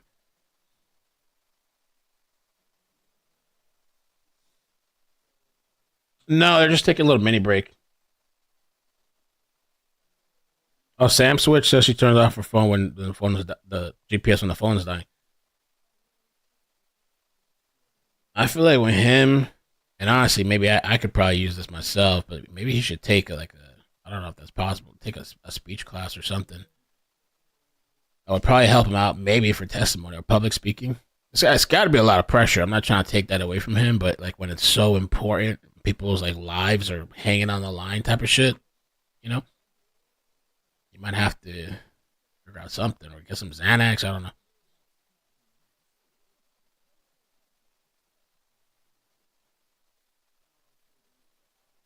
Dottie says, I'm hoping to be tracked. Merhart says, I don't allow location unless an app I'm using needs it.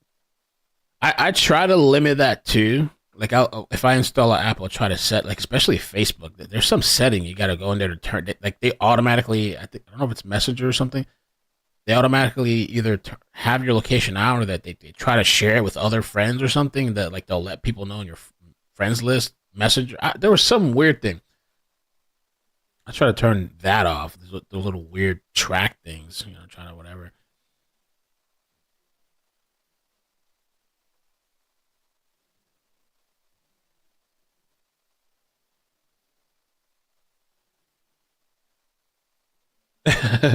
Harry Potter.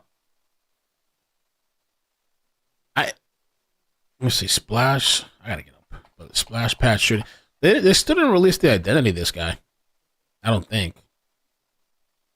It's interesting. 2 people passed away. So the people that passed away was a couple. Really sad. I might do an update stream on it later, or I don't know when. They were protecting their kids, so like I guess they grabbed their kids and like I don't know if they jumped on top of them or like they just, get him down all to the ground. The couple got killed. The kid survived. Still have not seen anything about this person's name. The guy who was living with mama. Splash pad shooting. Oh, that's interesting. No name, no picture. Wait, somebody. People are, the internet's looking for him, but I'm not sure if this is this guy. If it's this guy, looks like a weirdo, but it's a random Twitter account, and I can't verify. I don't want to put this guy's face and name out like that if I'm not for sure. We'll have to wait and see. He looked like he fit the description, though. I don't know. Just look. Jeez. Donnie, man, I'm missing out with the Woody thing, right? It's day 14 for little Woody. Wow. Holy crap. That guy's being tortured on the stand.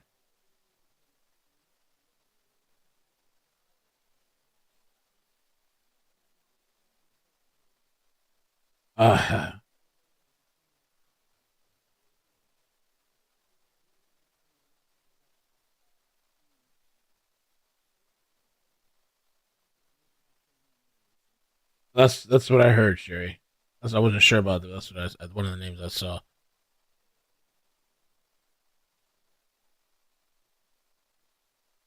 Maybe I'll save that in case it pops up. Maybe I can check it out.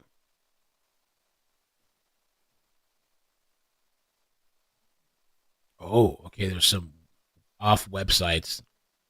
Oh, okay. CNBC. Is this a real news channel? Let's see. Oh, I think they did post his name.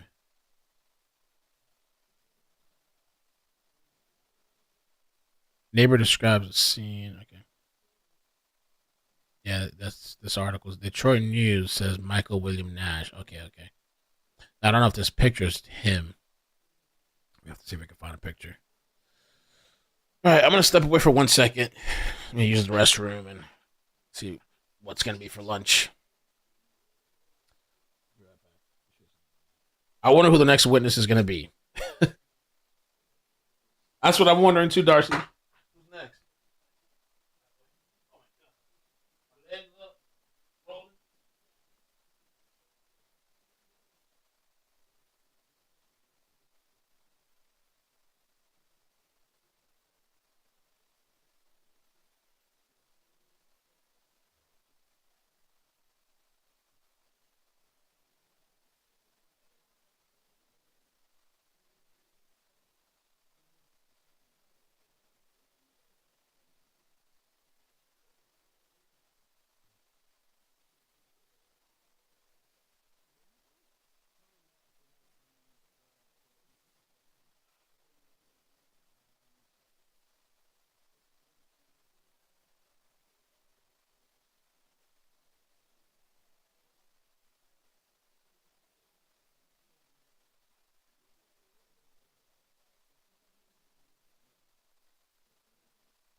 Thank you. Be seated. Close back.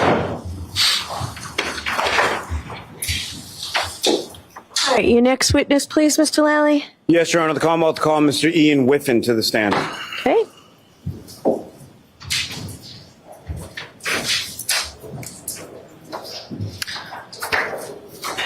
And Mr. Lally, you just need to tell me when I need to give that instruction. Yes, sir.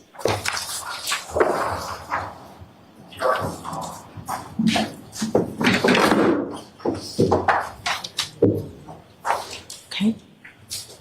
You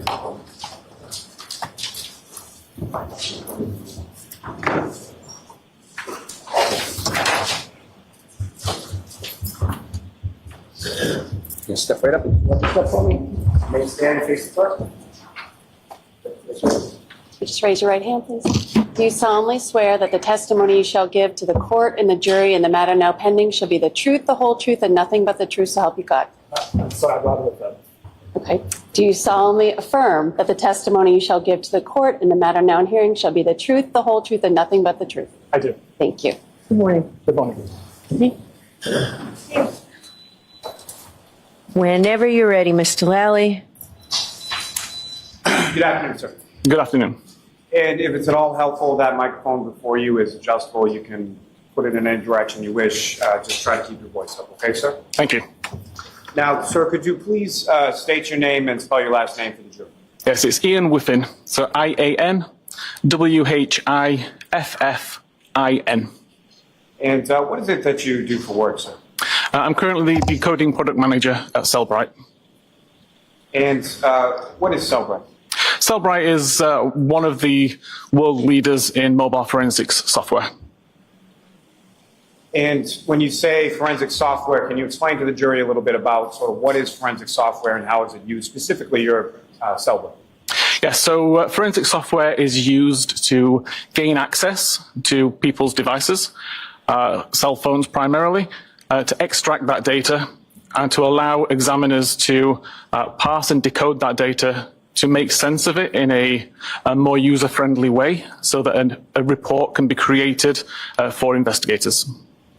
Now, sir, if I could ask you just a few questions going back to some of your educational and prior work experience with regard, starting sort of with your undergraduate work, what, if any, where did you go to school and what, if any, degree did you receive there?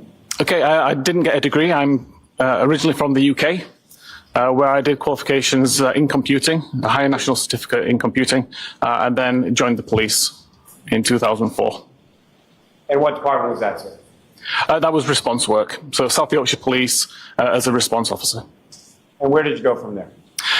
In 2009, I immigrated to Canada, where I was able to continue policing with the Calgary Police Service, where I spent approximately 4 or 5 years, again working patrol, before moving to the digital forensics team of Calgary Police.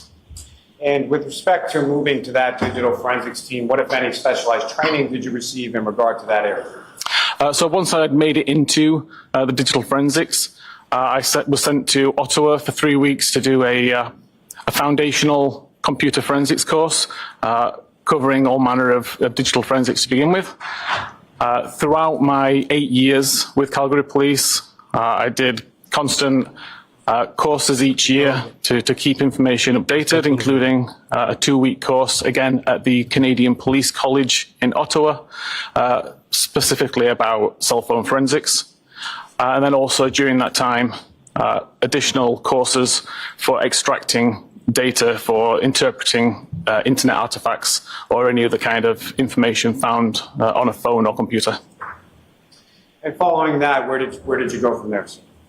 In 2020, I left Calgary Police Service and began working at Cellbrite baby.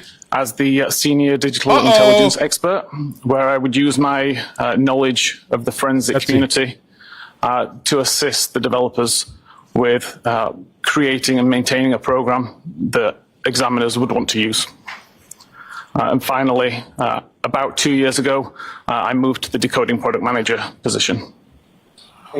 Can you explain to the jury sort of what it is, what your role is, and what is it that you do for Cellbrite? Yep, so right now in the position that I'm in, again, I use my knowledge of the digital forensics landscape in the community. I talk with users about their daily challenges what applications are causing them problems, what they need to get access to, what they need to understand. And I take that information, create a priority list, and then determine with our developers what we will tackle, how we will tackle it, and how it will appear to the end user. Now, with regard to your education in this area, what, if any, certifications do you have? No specific certifications. I've done the Cellbrite coursework since joining Cellbrite, but other than the 3-week course in Ottawa and then again the 2-week course in Ottawa, I don't have the SANS training or any of that kind of training certifications. And in addition to your work with Cellbrite, what, if any, other name was actually Ian areas of the field have you worked? I'm sorry, could you rephrase that? Sure. Have you given any presentations? Have you published any work in relation to this area? Yes. So since working as an examiner, I identified that there were times that I needed to parse artifacts from applications that the main vendors didn't support. In response to that, I would do my own research. That research turned into a selection of digital forensics tools, and I created a website for myself to share that research, to share those tools with the community. And directly related to that, I have published articles related to accessing data on phones, related to SQL databases, related to various other artifacts, primarily locations. Over the course of your work, have you had occasion to testify in other courts in relation to this specific field? Yes, related to digital forensics, I've testified approximately 20 times, mainly in Canada, but also once in Michigan, once in Australia, once in the UK. Now, as far as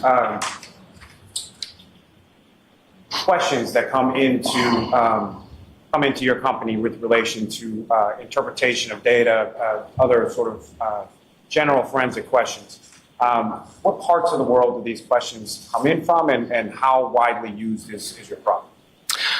So the product is used globally. There are a select number of countries that we don't export to, but generally, if a police service is interested in digital forensics, then they're using at least some of our tools. We operate an email address which is open to any user called Stumpers. And the idea is that users, if they come across a artifact that they can't explain, they can email to myself and some of my colleagues, and we can research that artifact, and we can try and give them an answer as to say why the artifact's there and how it should be interpreted. You used the term in there as far as an artifact. If you could please explain to the jury sort of what your understanding of that term is and how it's used within your specific industry. Yeah, so I would refer to an artifact as essentially any piece of data which I've recovered from the phone, which is of interest. It could be a web history visit. It could be a text message. It could be a photograph, any piece of information. Now, sir, turning your attention to September of 2023, at some point in that month, were you contacted by the Norfolk District Attorney's Office and the State Police in regards to this case? Eventually, yes. Initially, I was contacted by a member of Cellbrite. And if you know, why was that initial, as far as the initial contact or initial request from Cellbrite, can you speak about that? My understanding was there was an artifact found on a device, and people were looking for an explanation as to how this particular timestamp was relevant to the case. Now,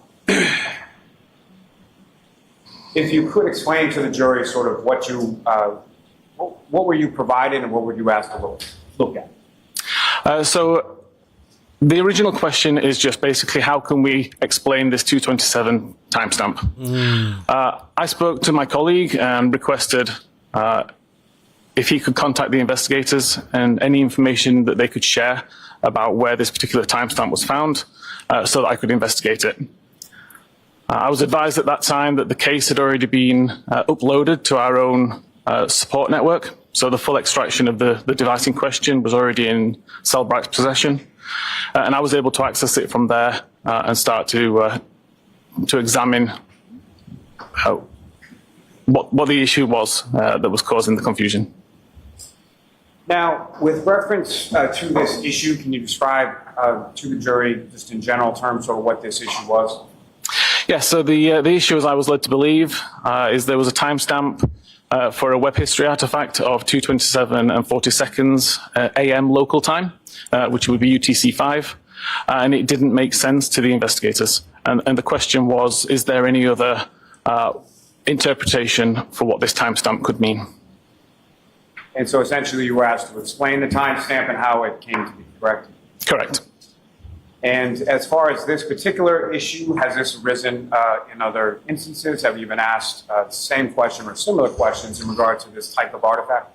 Yeah, several weeks later, so probably around December time last year, I was contacted by a police investigator in Austria with a very similar question, but related to obviously a different internet search. And about a week later, the defense expert in the same case also contacted me asking the same question. The defense expert in that case was able to provide the database, and I was able to provide the answer. Now, as far as the full extraction, is that the entirety of what you looked at in this instance, or what, if anything else, were you provided with in regard to your review and your analysis in this case? So I did work with the full extraction, but my interest was focused on just the web history artifacts. And what, if anything, did you find with regard to the web history artifacts? So the 2:27:40 timestamp was correct insofar as that is the time that is shown within the database.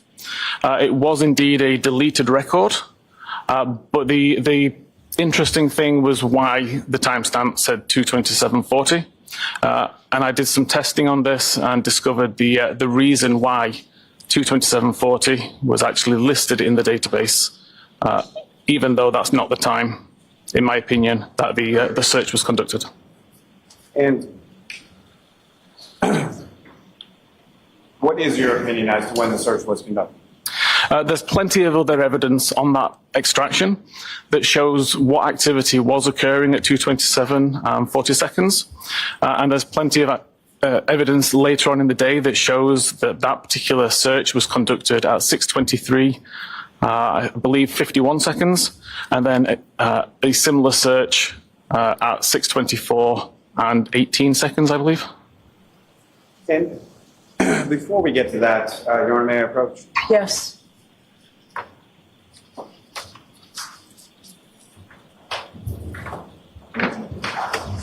Yeah, if I was him, I wouldn't have said my opinion. I would have said, I'm an expert in this shit. This is how it works. And this happened, and I replicated it multiple times. Not in my opinion. This is what it is. Thank you. That's what I said. My opinion, shit.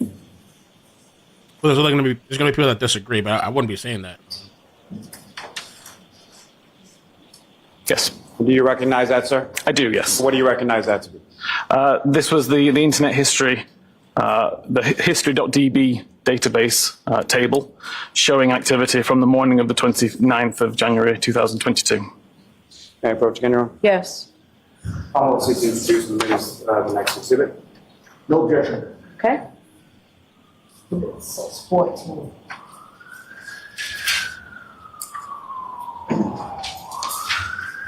Now may I return to the witness? Yes. Your Honor, if I may, with court permission to republish it for the jury. Yes.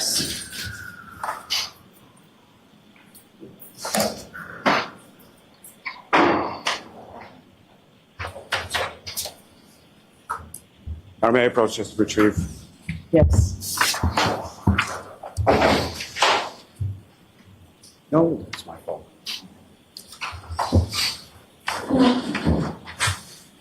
Thank you.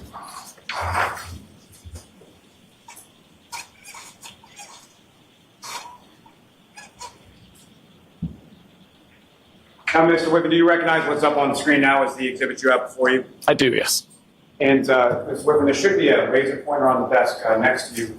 What I'm going to ask you to do is, if you could, using that laser pointer, explain to the jury what we're looking at in this exhibit and what, if anything, of significance you observe within this exhibit. Okay, of course. So this was a table I created based on the data from the phone. The first column shows the local time of a record that was written to the history database. This is a database which is tracking all web pages which are loaded as you use them. The second column starts with the URL, so the Uniform Resource Locator, so what you would type in or how the browser knows which website you want to visit. The title is part of the website which is loaded. One of the top attributes of the website will load the title. Visit count relates to an internal counter within Safari, which just tracks how many times a particular website is visited in order to make suggestions to you down the road. And then finally, the last column shows the source of this information.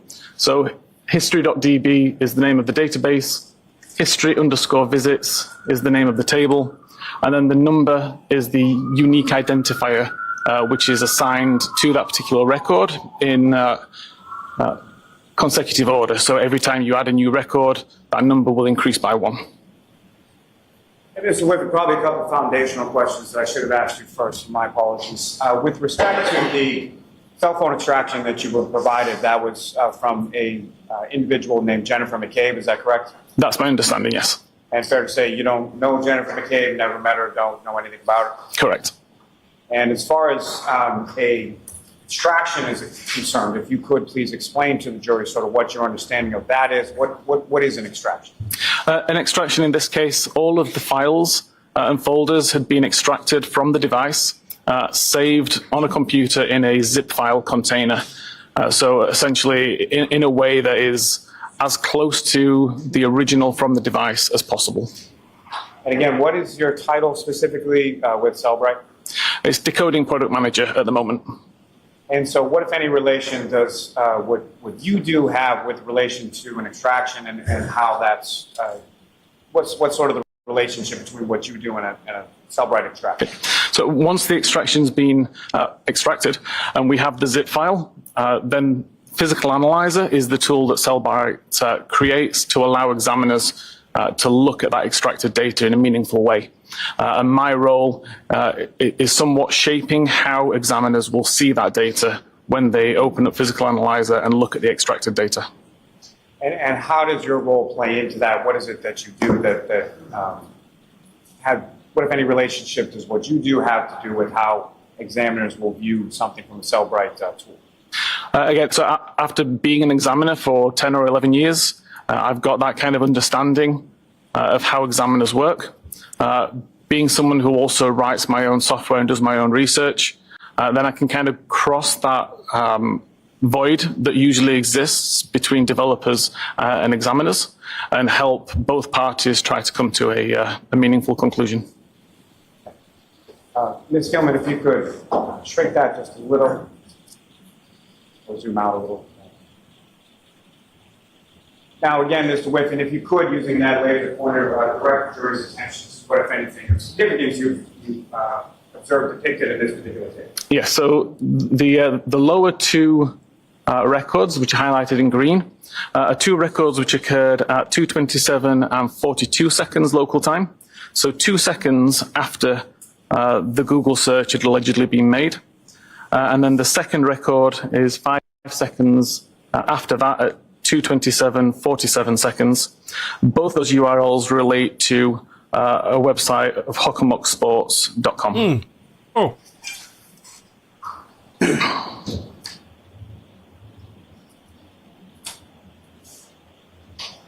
Now, if you could explain to the jury, what is a contiguous identifier? So again, every SQLite database will assign a unique contiguous identifier number. So again, the very first record created will be given a record ID of 1, the second record will be 2, and so on and so forth. Those numbers are never reused. So if I was to delete record 3, that record number will never be reused, and I can see that there's a gap and deleted data in that database. Wow. You used another term in there as far as the SQLite database. If you could explain to the jury what your understanding of that term is based on your training. Yeah, a SQLite database, essentially it's a a series of tables. It's a way for data to be stored, again, in a meaningful, organized fashion that can be queried, can be examined, can be filtered, searched, etc. It can be useful for anybody who wants to get data from an organized file. Now, with reference to the searches that you observed within this particular web history, what, if any, relationship did the contiguous identifiers, sort of the range, what if anything, did that tell you? I'm sorry, can you rephrase that? What, if any, observations did you make as far as those contiguous identifiers in the range they had in relation to the web history that you observed? Okay, so within the history.db file, there were no missing numbers from the beginning of January, essentially, until early February. That told me as an examiner that no records had been deleted during that time. Oh! May I approach again, Your Honor? Yes. Bow chicka bow wow. That does not mean anything. No deleted records.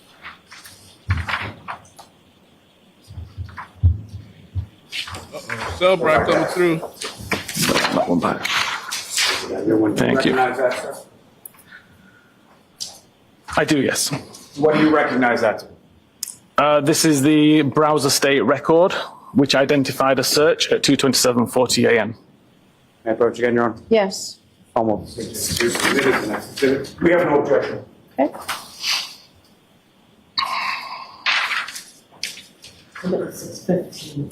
Thank you. May I return to the witness, Your Honor? Yes. The court's position may be published to the jury. Yes.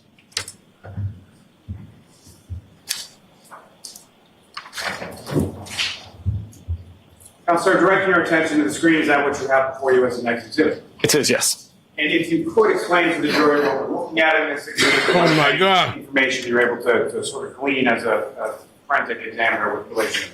Okay. So this is a searched item exhibit. It's technically a derivative of a different exhibit that we find on the device. So we found what we consider a web history record. So a web history record would just mean we have a URL that was visited and potentially a timestamp and a title. Searched items looks at all of the web history items that we've found and tries to identify were these actually searches that were conducted. So for example, if you were to do a search on Google, you'd see that the website that you're taken to is google.com query, and then it contains the query string that you've typed in. We extract that information, we extract that query and provide it to the user as a searched item. In this case, I can see that it came from the browser state.db WAL file.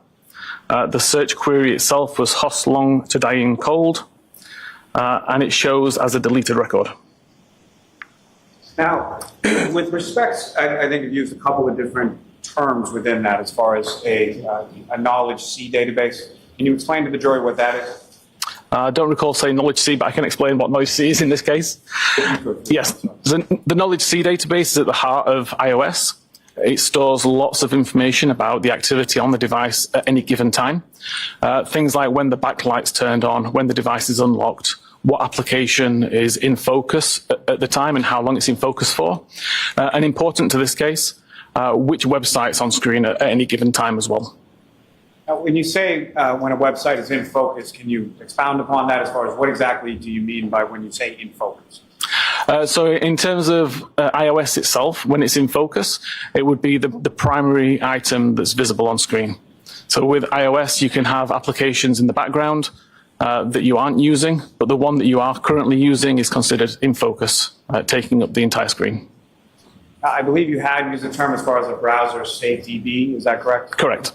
And can you explain to the jury what your understanding of that term is and how it relates to it? Browser state DB is just the name of the database, the name that Apple gave it. It's gone through some changes over the last few years. For example, in iOS 14, it did store the state of the tabs that were open within a browser.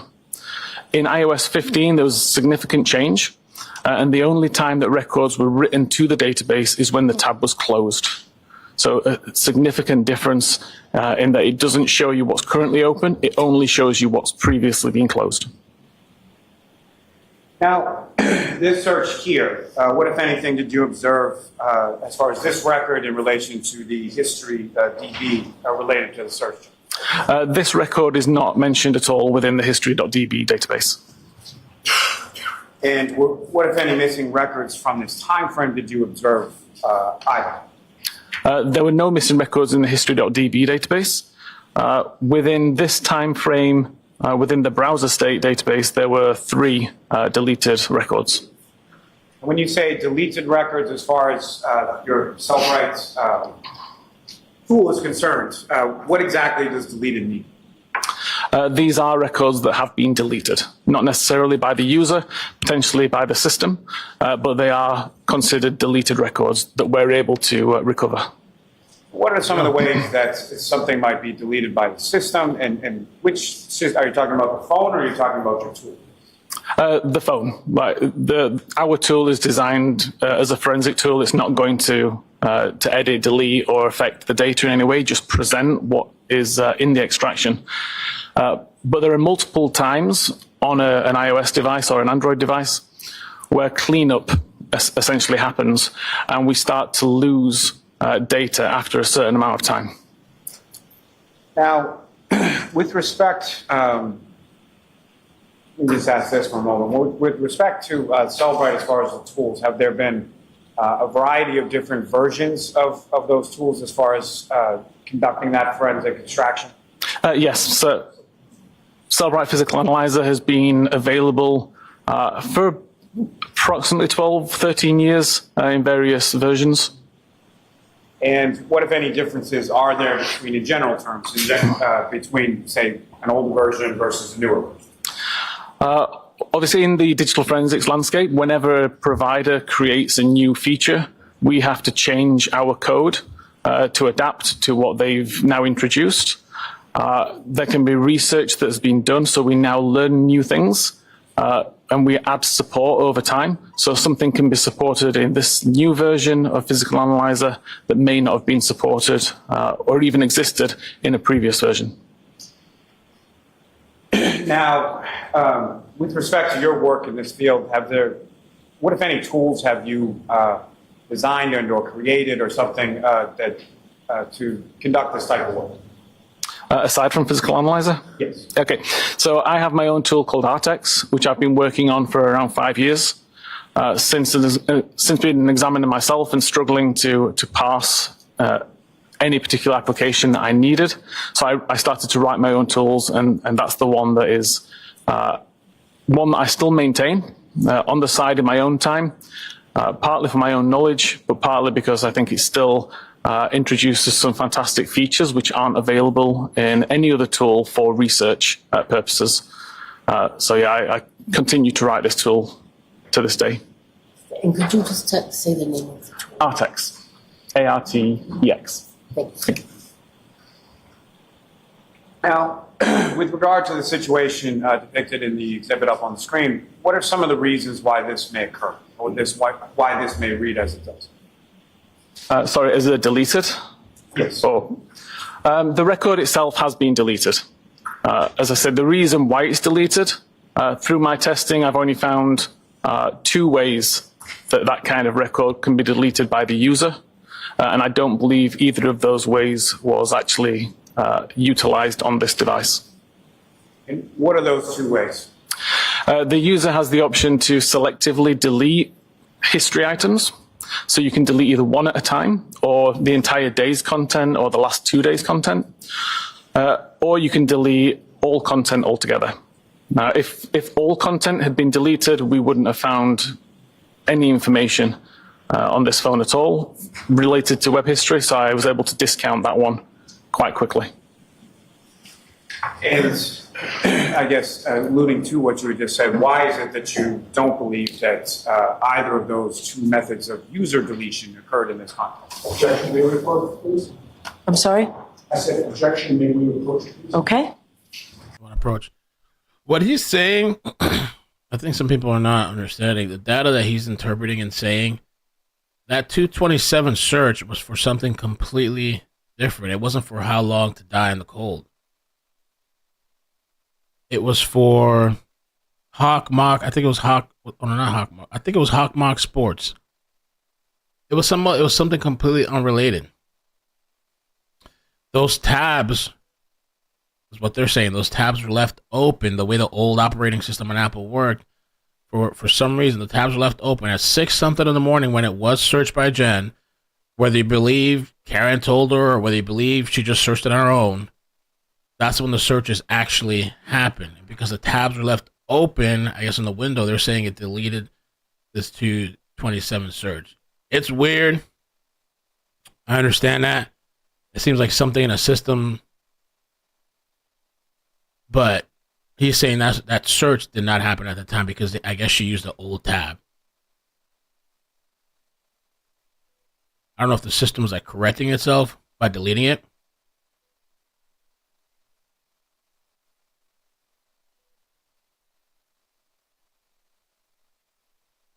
And what I see on people online, they keep referencing, who's this? This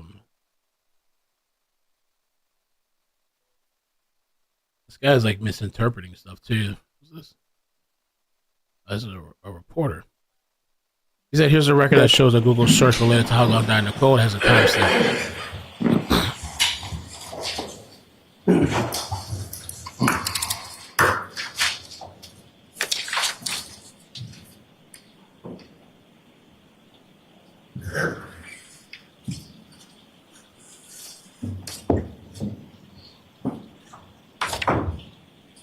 That's not what they're saying, Earhart. Can I have one moment, John? Sure.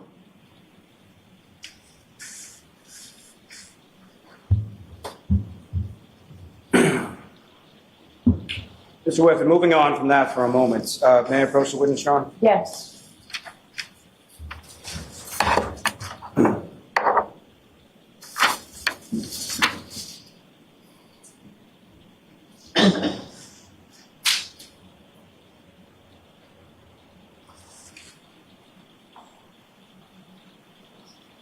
The website is called HakumoSports.com. And what he did too was like he showed I think the raw data over here of what was searched. Thank you. He literally just said if this was deleted, I've just handed you, Mr. Whiffen, these numbers would be missing. that? Well, it wouldn't be. I do, yes. And what do you recognize? It would that? be missing. It would be missing those numbers. It's a document that highlights. He was saying this wouldn't have been chronological. The way this system is, it goes in chronological order, and if something's deleted, it would have been easy to tell because these numbers would be missing, is what I'm saying. So see how it goes 57, 58, 59, 60. If this search at 227 was actually deleted, this would not be here. This chronologically ordered number here at the end, history visits. Both the search terms that were found in mobile Safari.plist and the method of searching. I approach again, Your Honor. Yes. I'm off the seat to introduce the minutes of the next exhibit. No objection. Okay. Bruce Dew said he uses a tool that no one else has, one that he makes. So, and I kind of seen this. People were saying that this guy's implicit or lying or whatever. Or maybe he's paid off. And somebody online said too that if he says it wasn't deleted, that they're gonna go out of business. Celebrate. I was like, bruh, come on.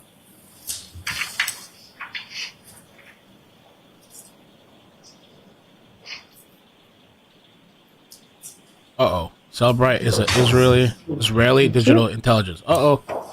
Uh-oh. Of course, Mr. Mayor, publish it to the jury. Okay.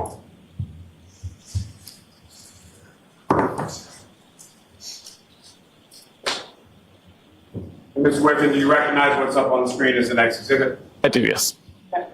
You did use a term in there, I believe, called a P list. Is that correct? Correct. Can you explain to the jury what you understand that term to mean and how it relates to what you're about to talk about up on the screen? Yes, so a P list or a property list is Apple's way of storing serialized data. That essentially means a list of data with names and values. And, sir, if you could, again, using that later point, direct the jury's attention to explain sort of what we're looking at and what, if anything, of significance you observe in this particular slide or table. Yeah, so again, this is a table I created from the data within the mobile Safari.plist. Shit. They're coming for him next. The term shown down the left is what the user would have typed in to the search bar. Sorry, I keep blinding somebody. The search bar in the bottom of the Safari browser window. The UTC time is the time which is actually recorded within the plist. It's recorded as a string, so just text as it's presented on the screen there. And then I converted that and subtracted 5 hours to bring it into local time around Canton. Now, aside from this just for a moment, with regard to, I'm familiar with what's termed as a private browsing mode. Yes. And can you explain to the jury what that is and how it relates to this? Yeah, so private browsing mode is a setting that you can set on iOS devices, or primarily most devices, that prevents any of your browsing activity being recorded. So it won't save the searches, it won't save the navigations, it protects everything so that it can't be found later on. And what, if any, relation did that have to what your analysis of the distraction in this case? If these searches had been conducted while in private browsing mode, these searches would not exist within this file. So is it your opinion that they were not conducted in any kind of private browsing mode? Correct. But maybe she did do something. Are you also familiar with the term as far as failure to load? There's timestamps. Yes. Can you explain that to the jury and how that applies to this? Yes, so obviously whenever you try to visit a web page, there's a stream of information coming from the web to the device, which then renders onto the screen. At the completion of the load event, there's a function effectively which runs, and that records the visit to the history database. If for some reason the page doesn't load and it shows up with an unable to load message, so for example you don't have an internet connection at all, that unable to load will be recorded. If, however, the device stalls and it just sits kind of waiting to load, nothing gets written to the history database. And if you were to close the browsing window prior to the page completing its load event, nothing will be written to history. Would that be written to somewhere else within the phone as far as any other storage areas? Technically, the only place I found would be the browser state. Now, with regard to the plist files, does this file save all sort of history items or no? Primarily, it's used to save preferences. So you'd have a lot of information in there if it's using light mode or dark mode, or when you want tabs to auto clear, that kind of information. But it also records several days' history of searches. The actual number of days searches, I actually don't know. And what, if any, relationship does that have with regard to the search bar that's located on the bottom of this table? In order for the search item to be saved to the mobile Safari plist, you need to actually type it into this particular search bar. If you were to just visit google.com and start typing into the Google search bar, it will not be recorded within the mobile Safari.plist. And so what, if anything, were you able to determine about those two searches with regards to what you observed here? So these particular two searches were conducted at 6:23:51 and 6:24:18 respectively. They were searched using the search bar that's built into Safari. The fact that they didn't exist within HistoryDB and that there were no deleted records from history.db leads me to believe that they never successfully loaded. May I approach again, Your Honor? Yes.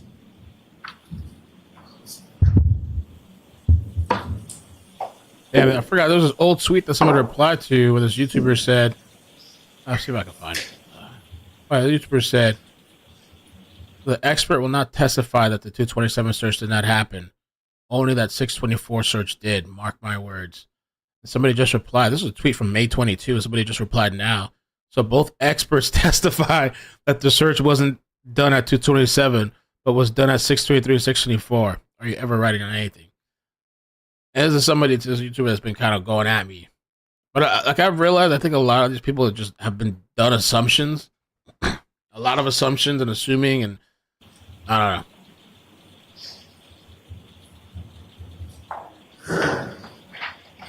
And I even saw that somebody else, like I said, somebody else said that like the subright's going to go out of business if they say it didn't happen. I was like, what? What? That new document that I just handed you, do you recognize that? I do, yes. What do you recognize that? This was the additional, the items from the history.db, I believe. May I approach, Your Honor? Yes. I'll proceed to introduce and admit as the next exhibit. Okay. Okay. Could you bring it?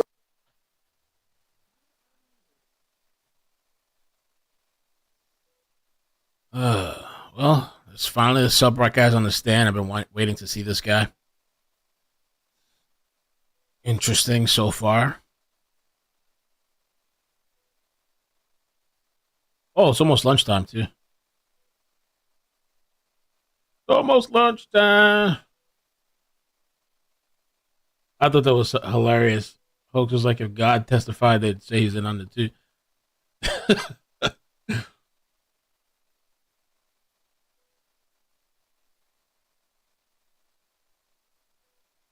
AC, I appreciate you. Thank you. I appreciate you. Thank you.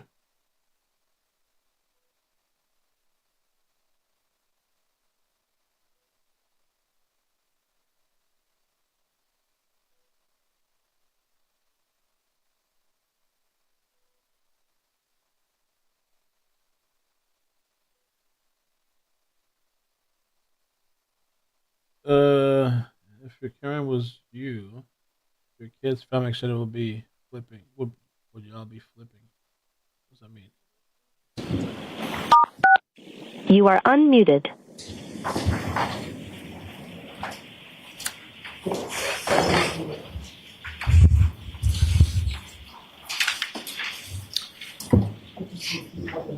Sure.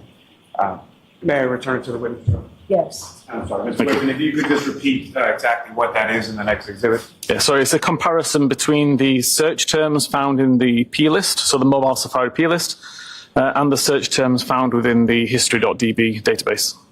So the items contained within this table are items that were contained within the extraction that you examined, correct? Correct. And Your Honor, with court's permission, if I could display that for the jury. Yes. Yes.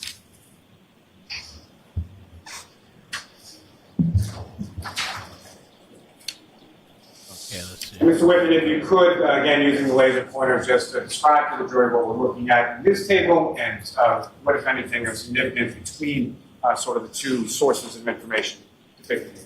Okay, so the first list, the P list term, shows the term within the mobile Safari.P list, excluding the two that we've already mentioned, which are of note.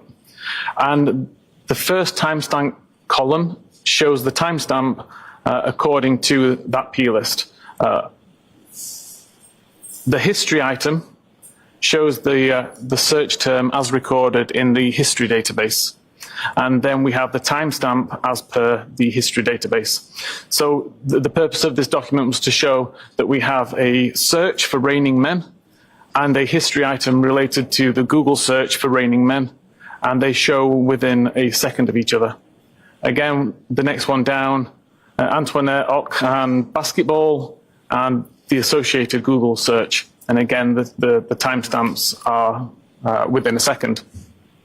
This list was non-exhaustive. There was hundreds of examples within the history.db, but limited examples within the mobile Safari P list.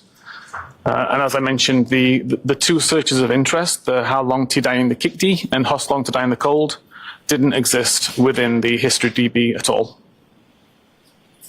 Ms. Gilman, you can take that down.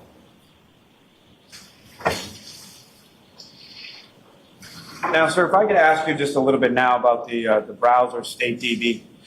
Again, can you explain to the jury sort of what that is and how it, if at all, it plays a role in your analysis? Yep. So initially, pre and including iOS 14, the browser state database would show all tabs that you currently had opened. So as soon as I go into my browser and open a new tab, a record is created. It includes information such as the time that I opened the tab or the time I last viewed the tab, the current URL which is being displayed within that tab. It shows information whether it's in private browsing mode or not. So in that kind of case, in iOS 14 and below, we're able to see current private browsing records and subsequently recover deleted ones. But in iOS 15, things changed. The record was no longer written as soon as the tab was opened. It was only opened when the tab was the record was only created when the tab was closed.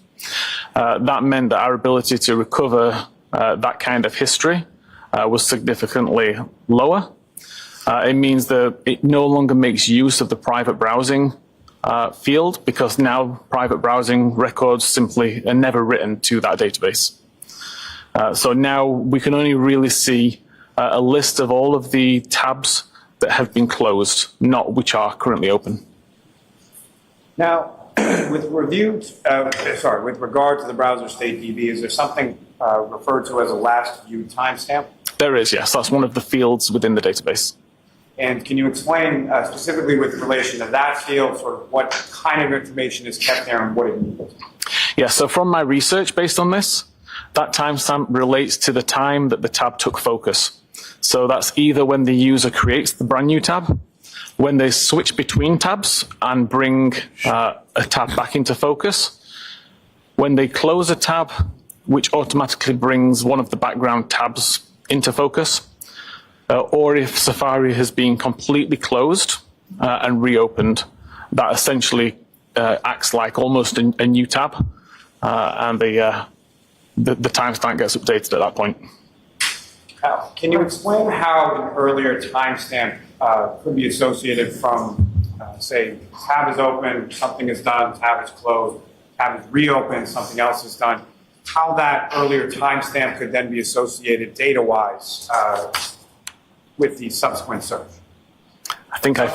Opening of it. I think I followed that. Okay, so if, for example, at 12 p.m. I create a new tab, I can do a search for whatever I want, and at that point, if I close the tab, then the record that gets created will show that I opened a tab at 12 p.m. and I did a search. Excuse me. However, if I open the same tab at 12 p.m., do a search, close it, completely close down Safari and reopen Safari, that would also update the same timestamp to show that I'd opened it up again. What I meant to say at that point is that if I create a 12 o'clock tab, minimize Safari. I can leave it for several hours, for several days, for several weeks. The time difference is not really important.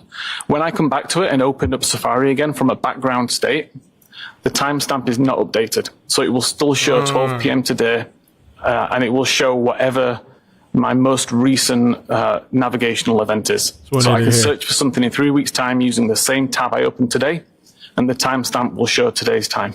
Right. That's what you need to say. I think this is a good place to take our break. Yes, Mr. Whitman, we of course ask you to stay with us, okay? As the jurors file up, you can file up behind us. Thank you. Court, all rise for the jury. Hold aboard!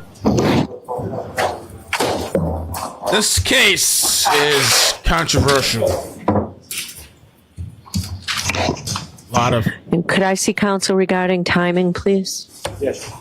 Controversial. I just saw somebody on Twitter, random account, I don't follow them, but this person said, I'm taking a break from social media. I can't find the right word, so I'm just Oh, here it is. It's time to step away from social media or social for a while.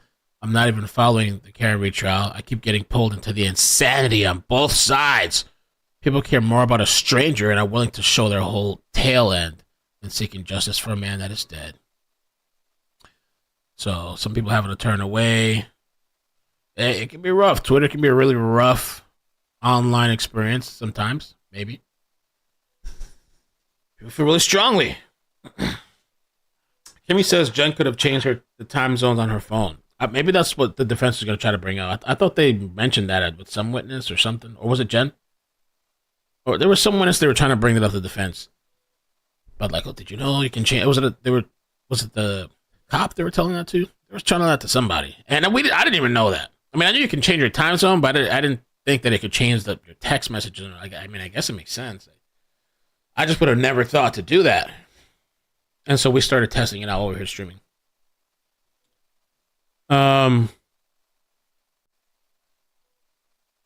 It's been interesting for today. I feel like people are set on both sides.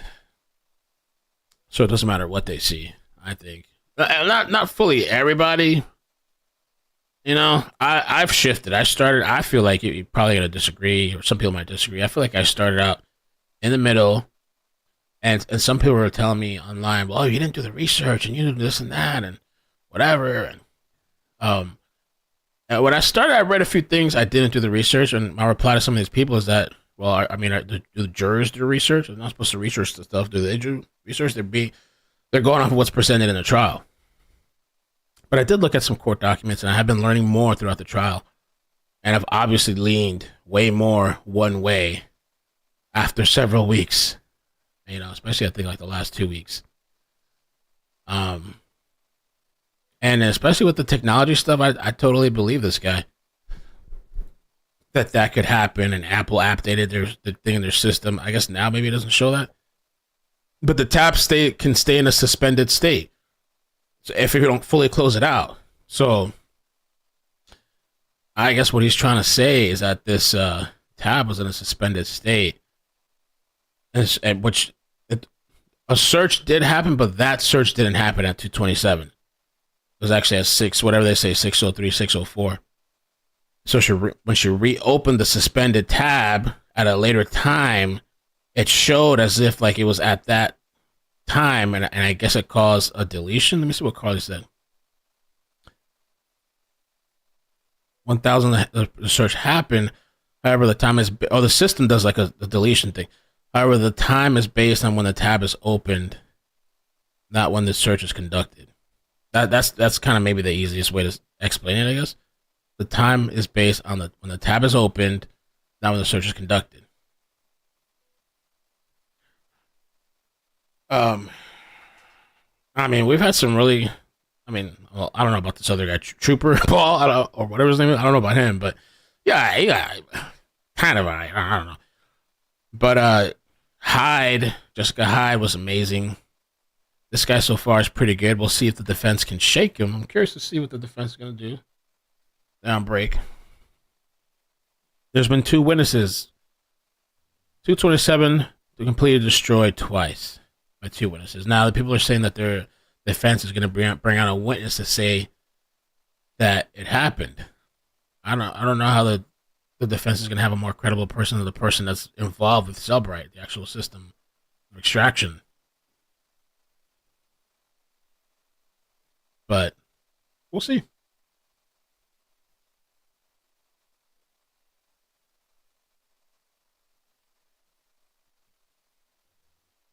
Yeah, they did say what she searched.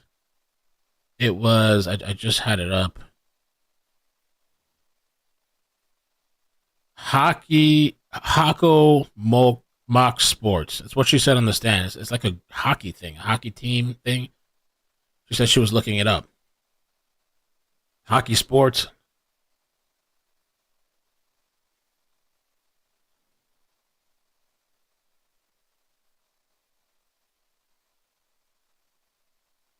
And what the guy was explaining here, so what some of the people are going to argue, I guess they say it's his system, so maybe he can modify things, I don't know.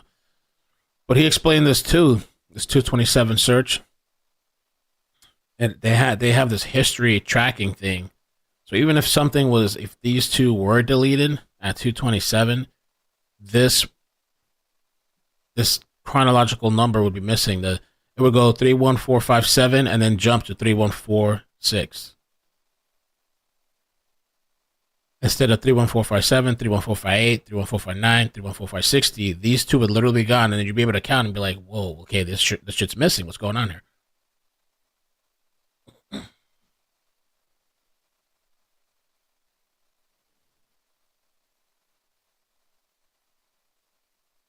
Can we get some new gifts when defense rocks these naysayers? Yeah, I'll make some more. I'll make some more.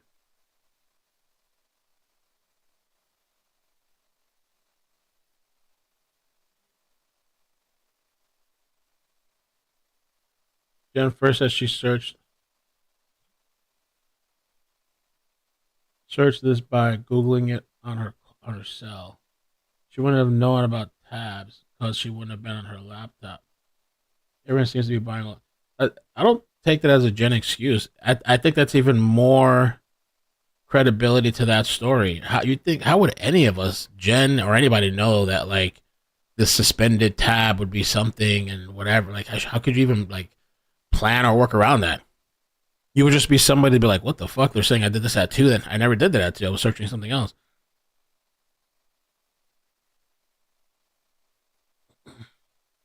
It says Celebrite is some sort of Israeli. Let me see what it said. I know that's another thing. If I put that out there on Twitter, they're gonna go.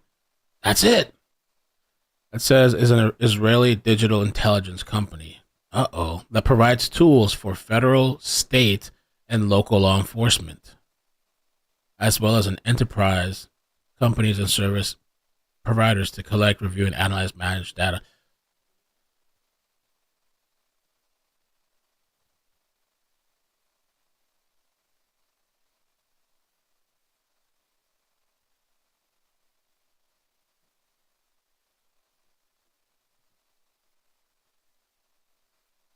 Celebrite UFED series description, solid performance and versatility.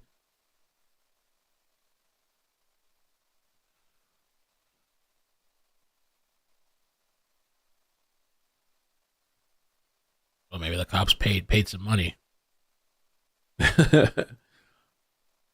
Live life 24/7. Thank you so much for the 12 months. Thanks for streaming this trial, Mel. Always better with you in the chat. Thank you. Thank you.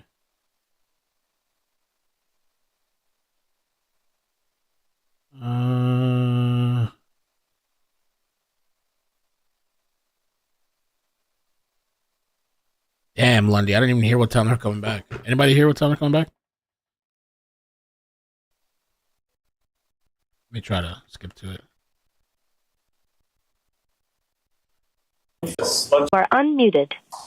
Court, all rise. Court stands in recess. Lunch in recess, 1:40. Jackson action. Jackson. Wait. Did it say? Rise. Court stands in recess. Lunch in. Unmuted. I don't think they said. Court, all rise. Court stands in recess. Lunch in recess, 1:40. I think he said 140. Court stands in recess. Lunch in recess, 1:40. I think he said 140. What it sounded like.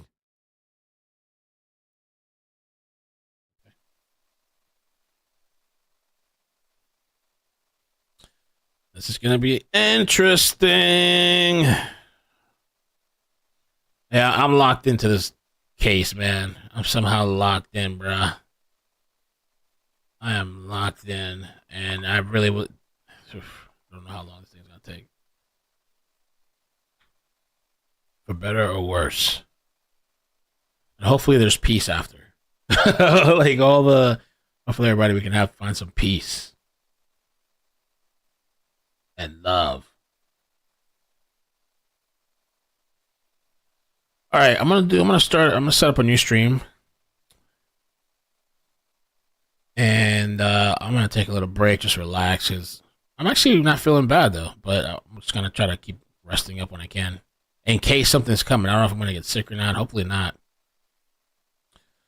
But I'm gonna chill out for a little bit. And I'll be back, guys. All right, I'll be back. See you in a bit. Let's see what the defense has to offer.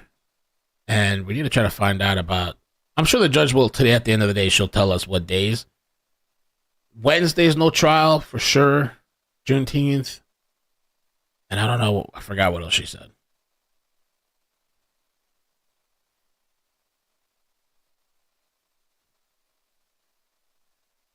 Yeah, it's 11:11 right now, or 1:11.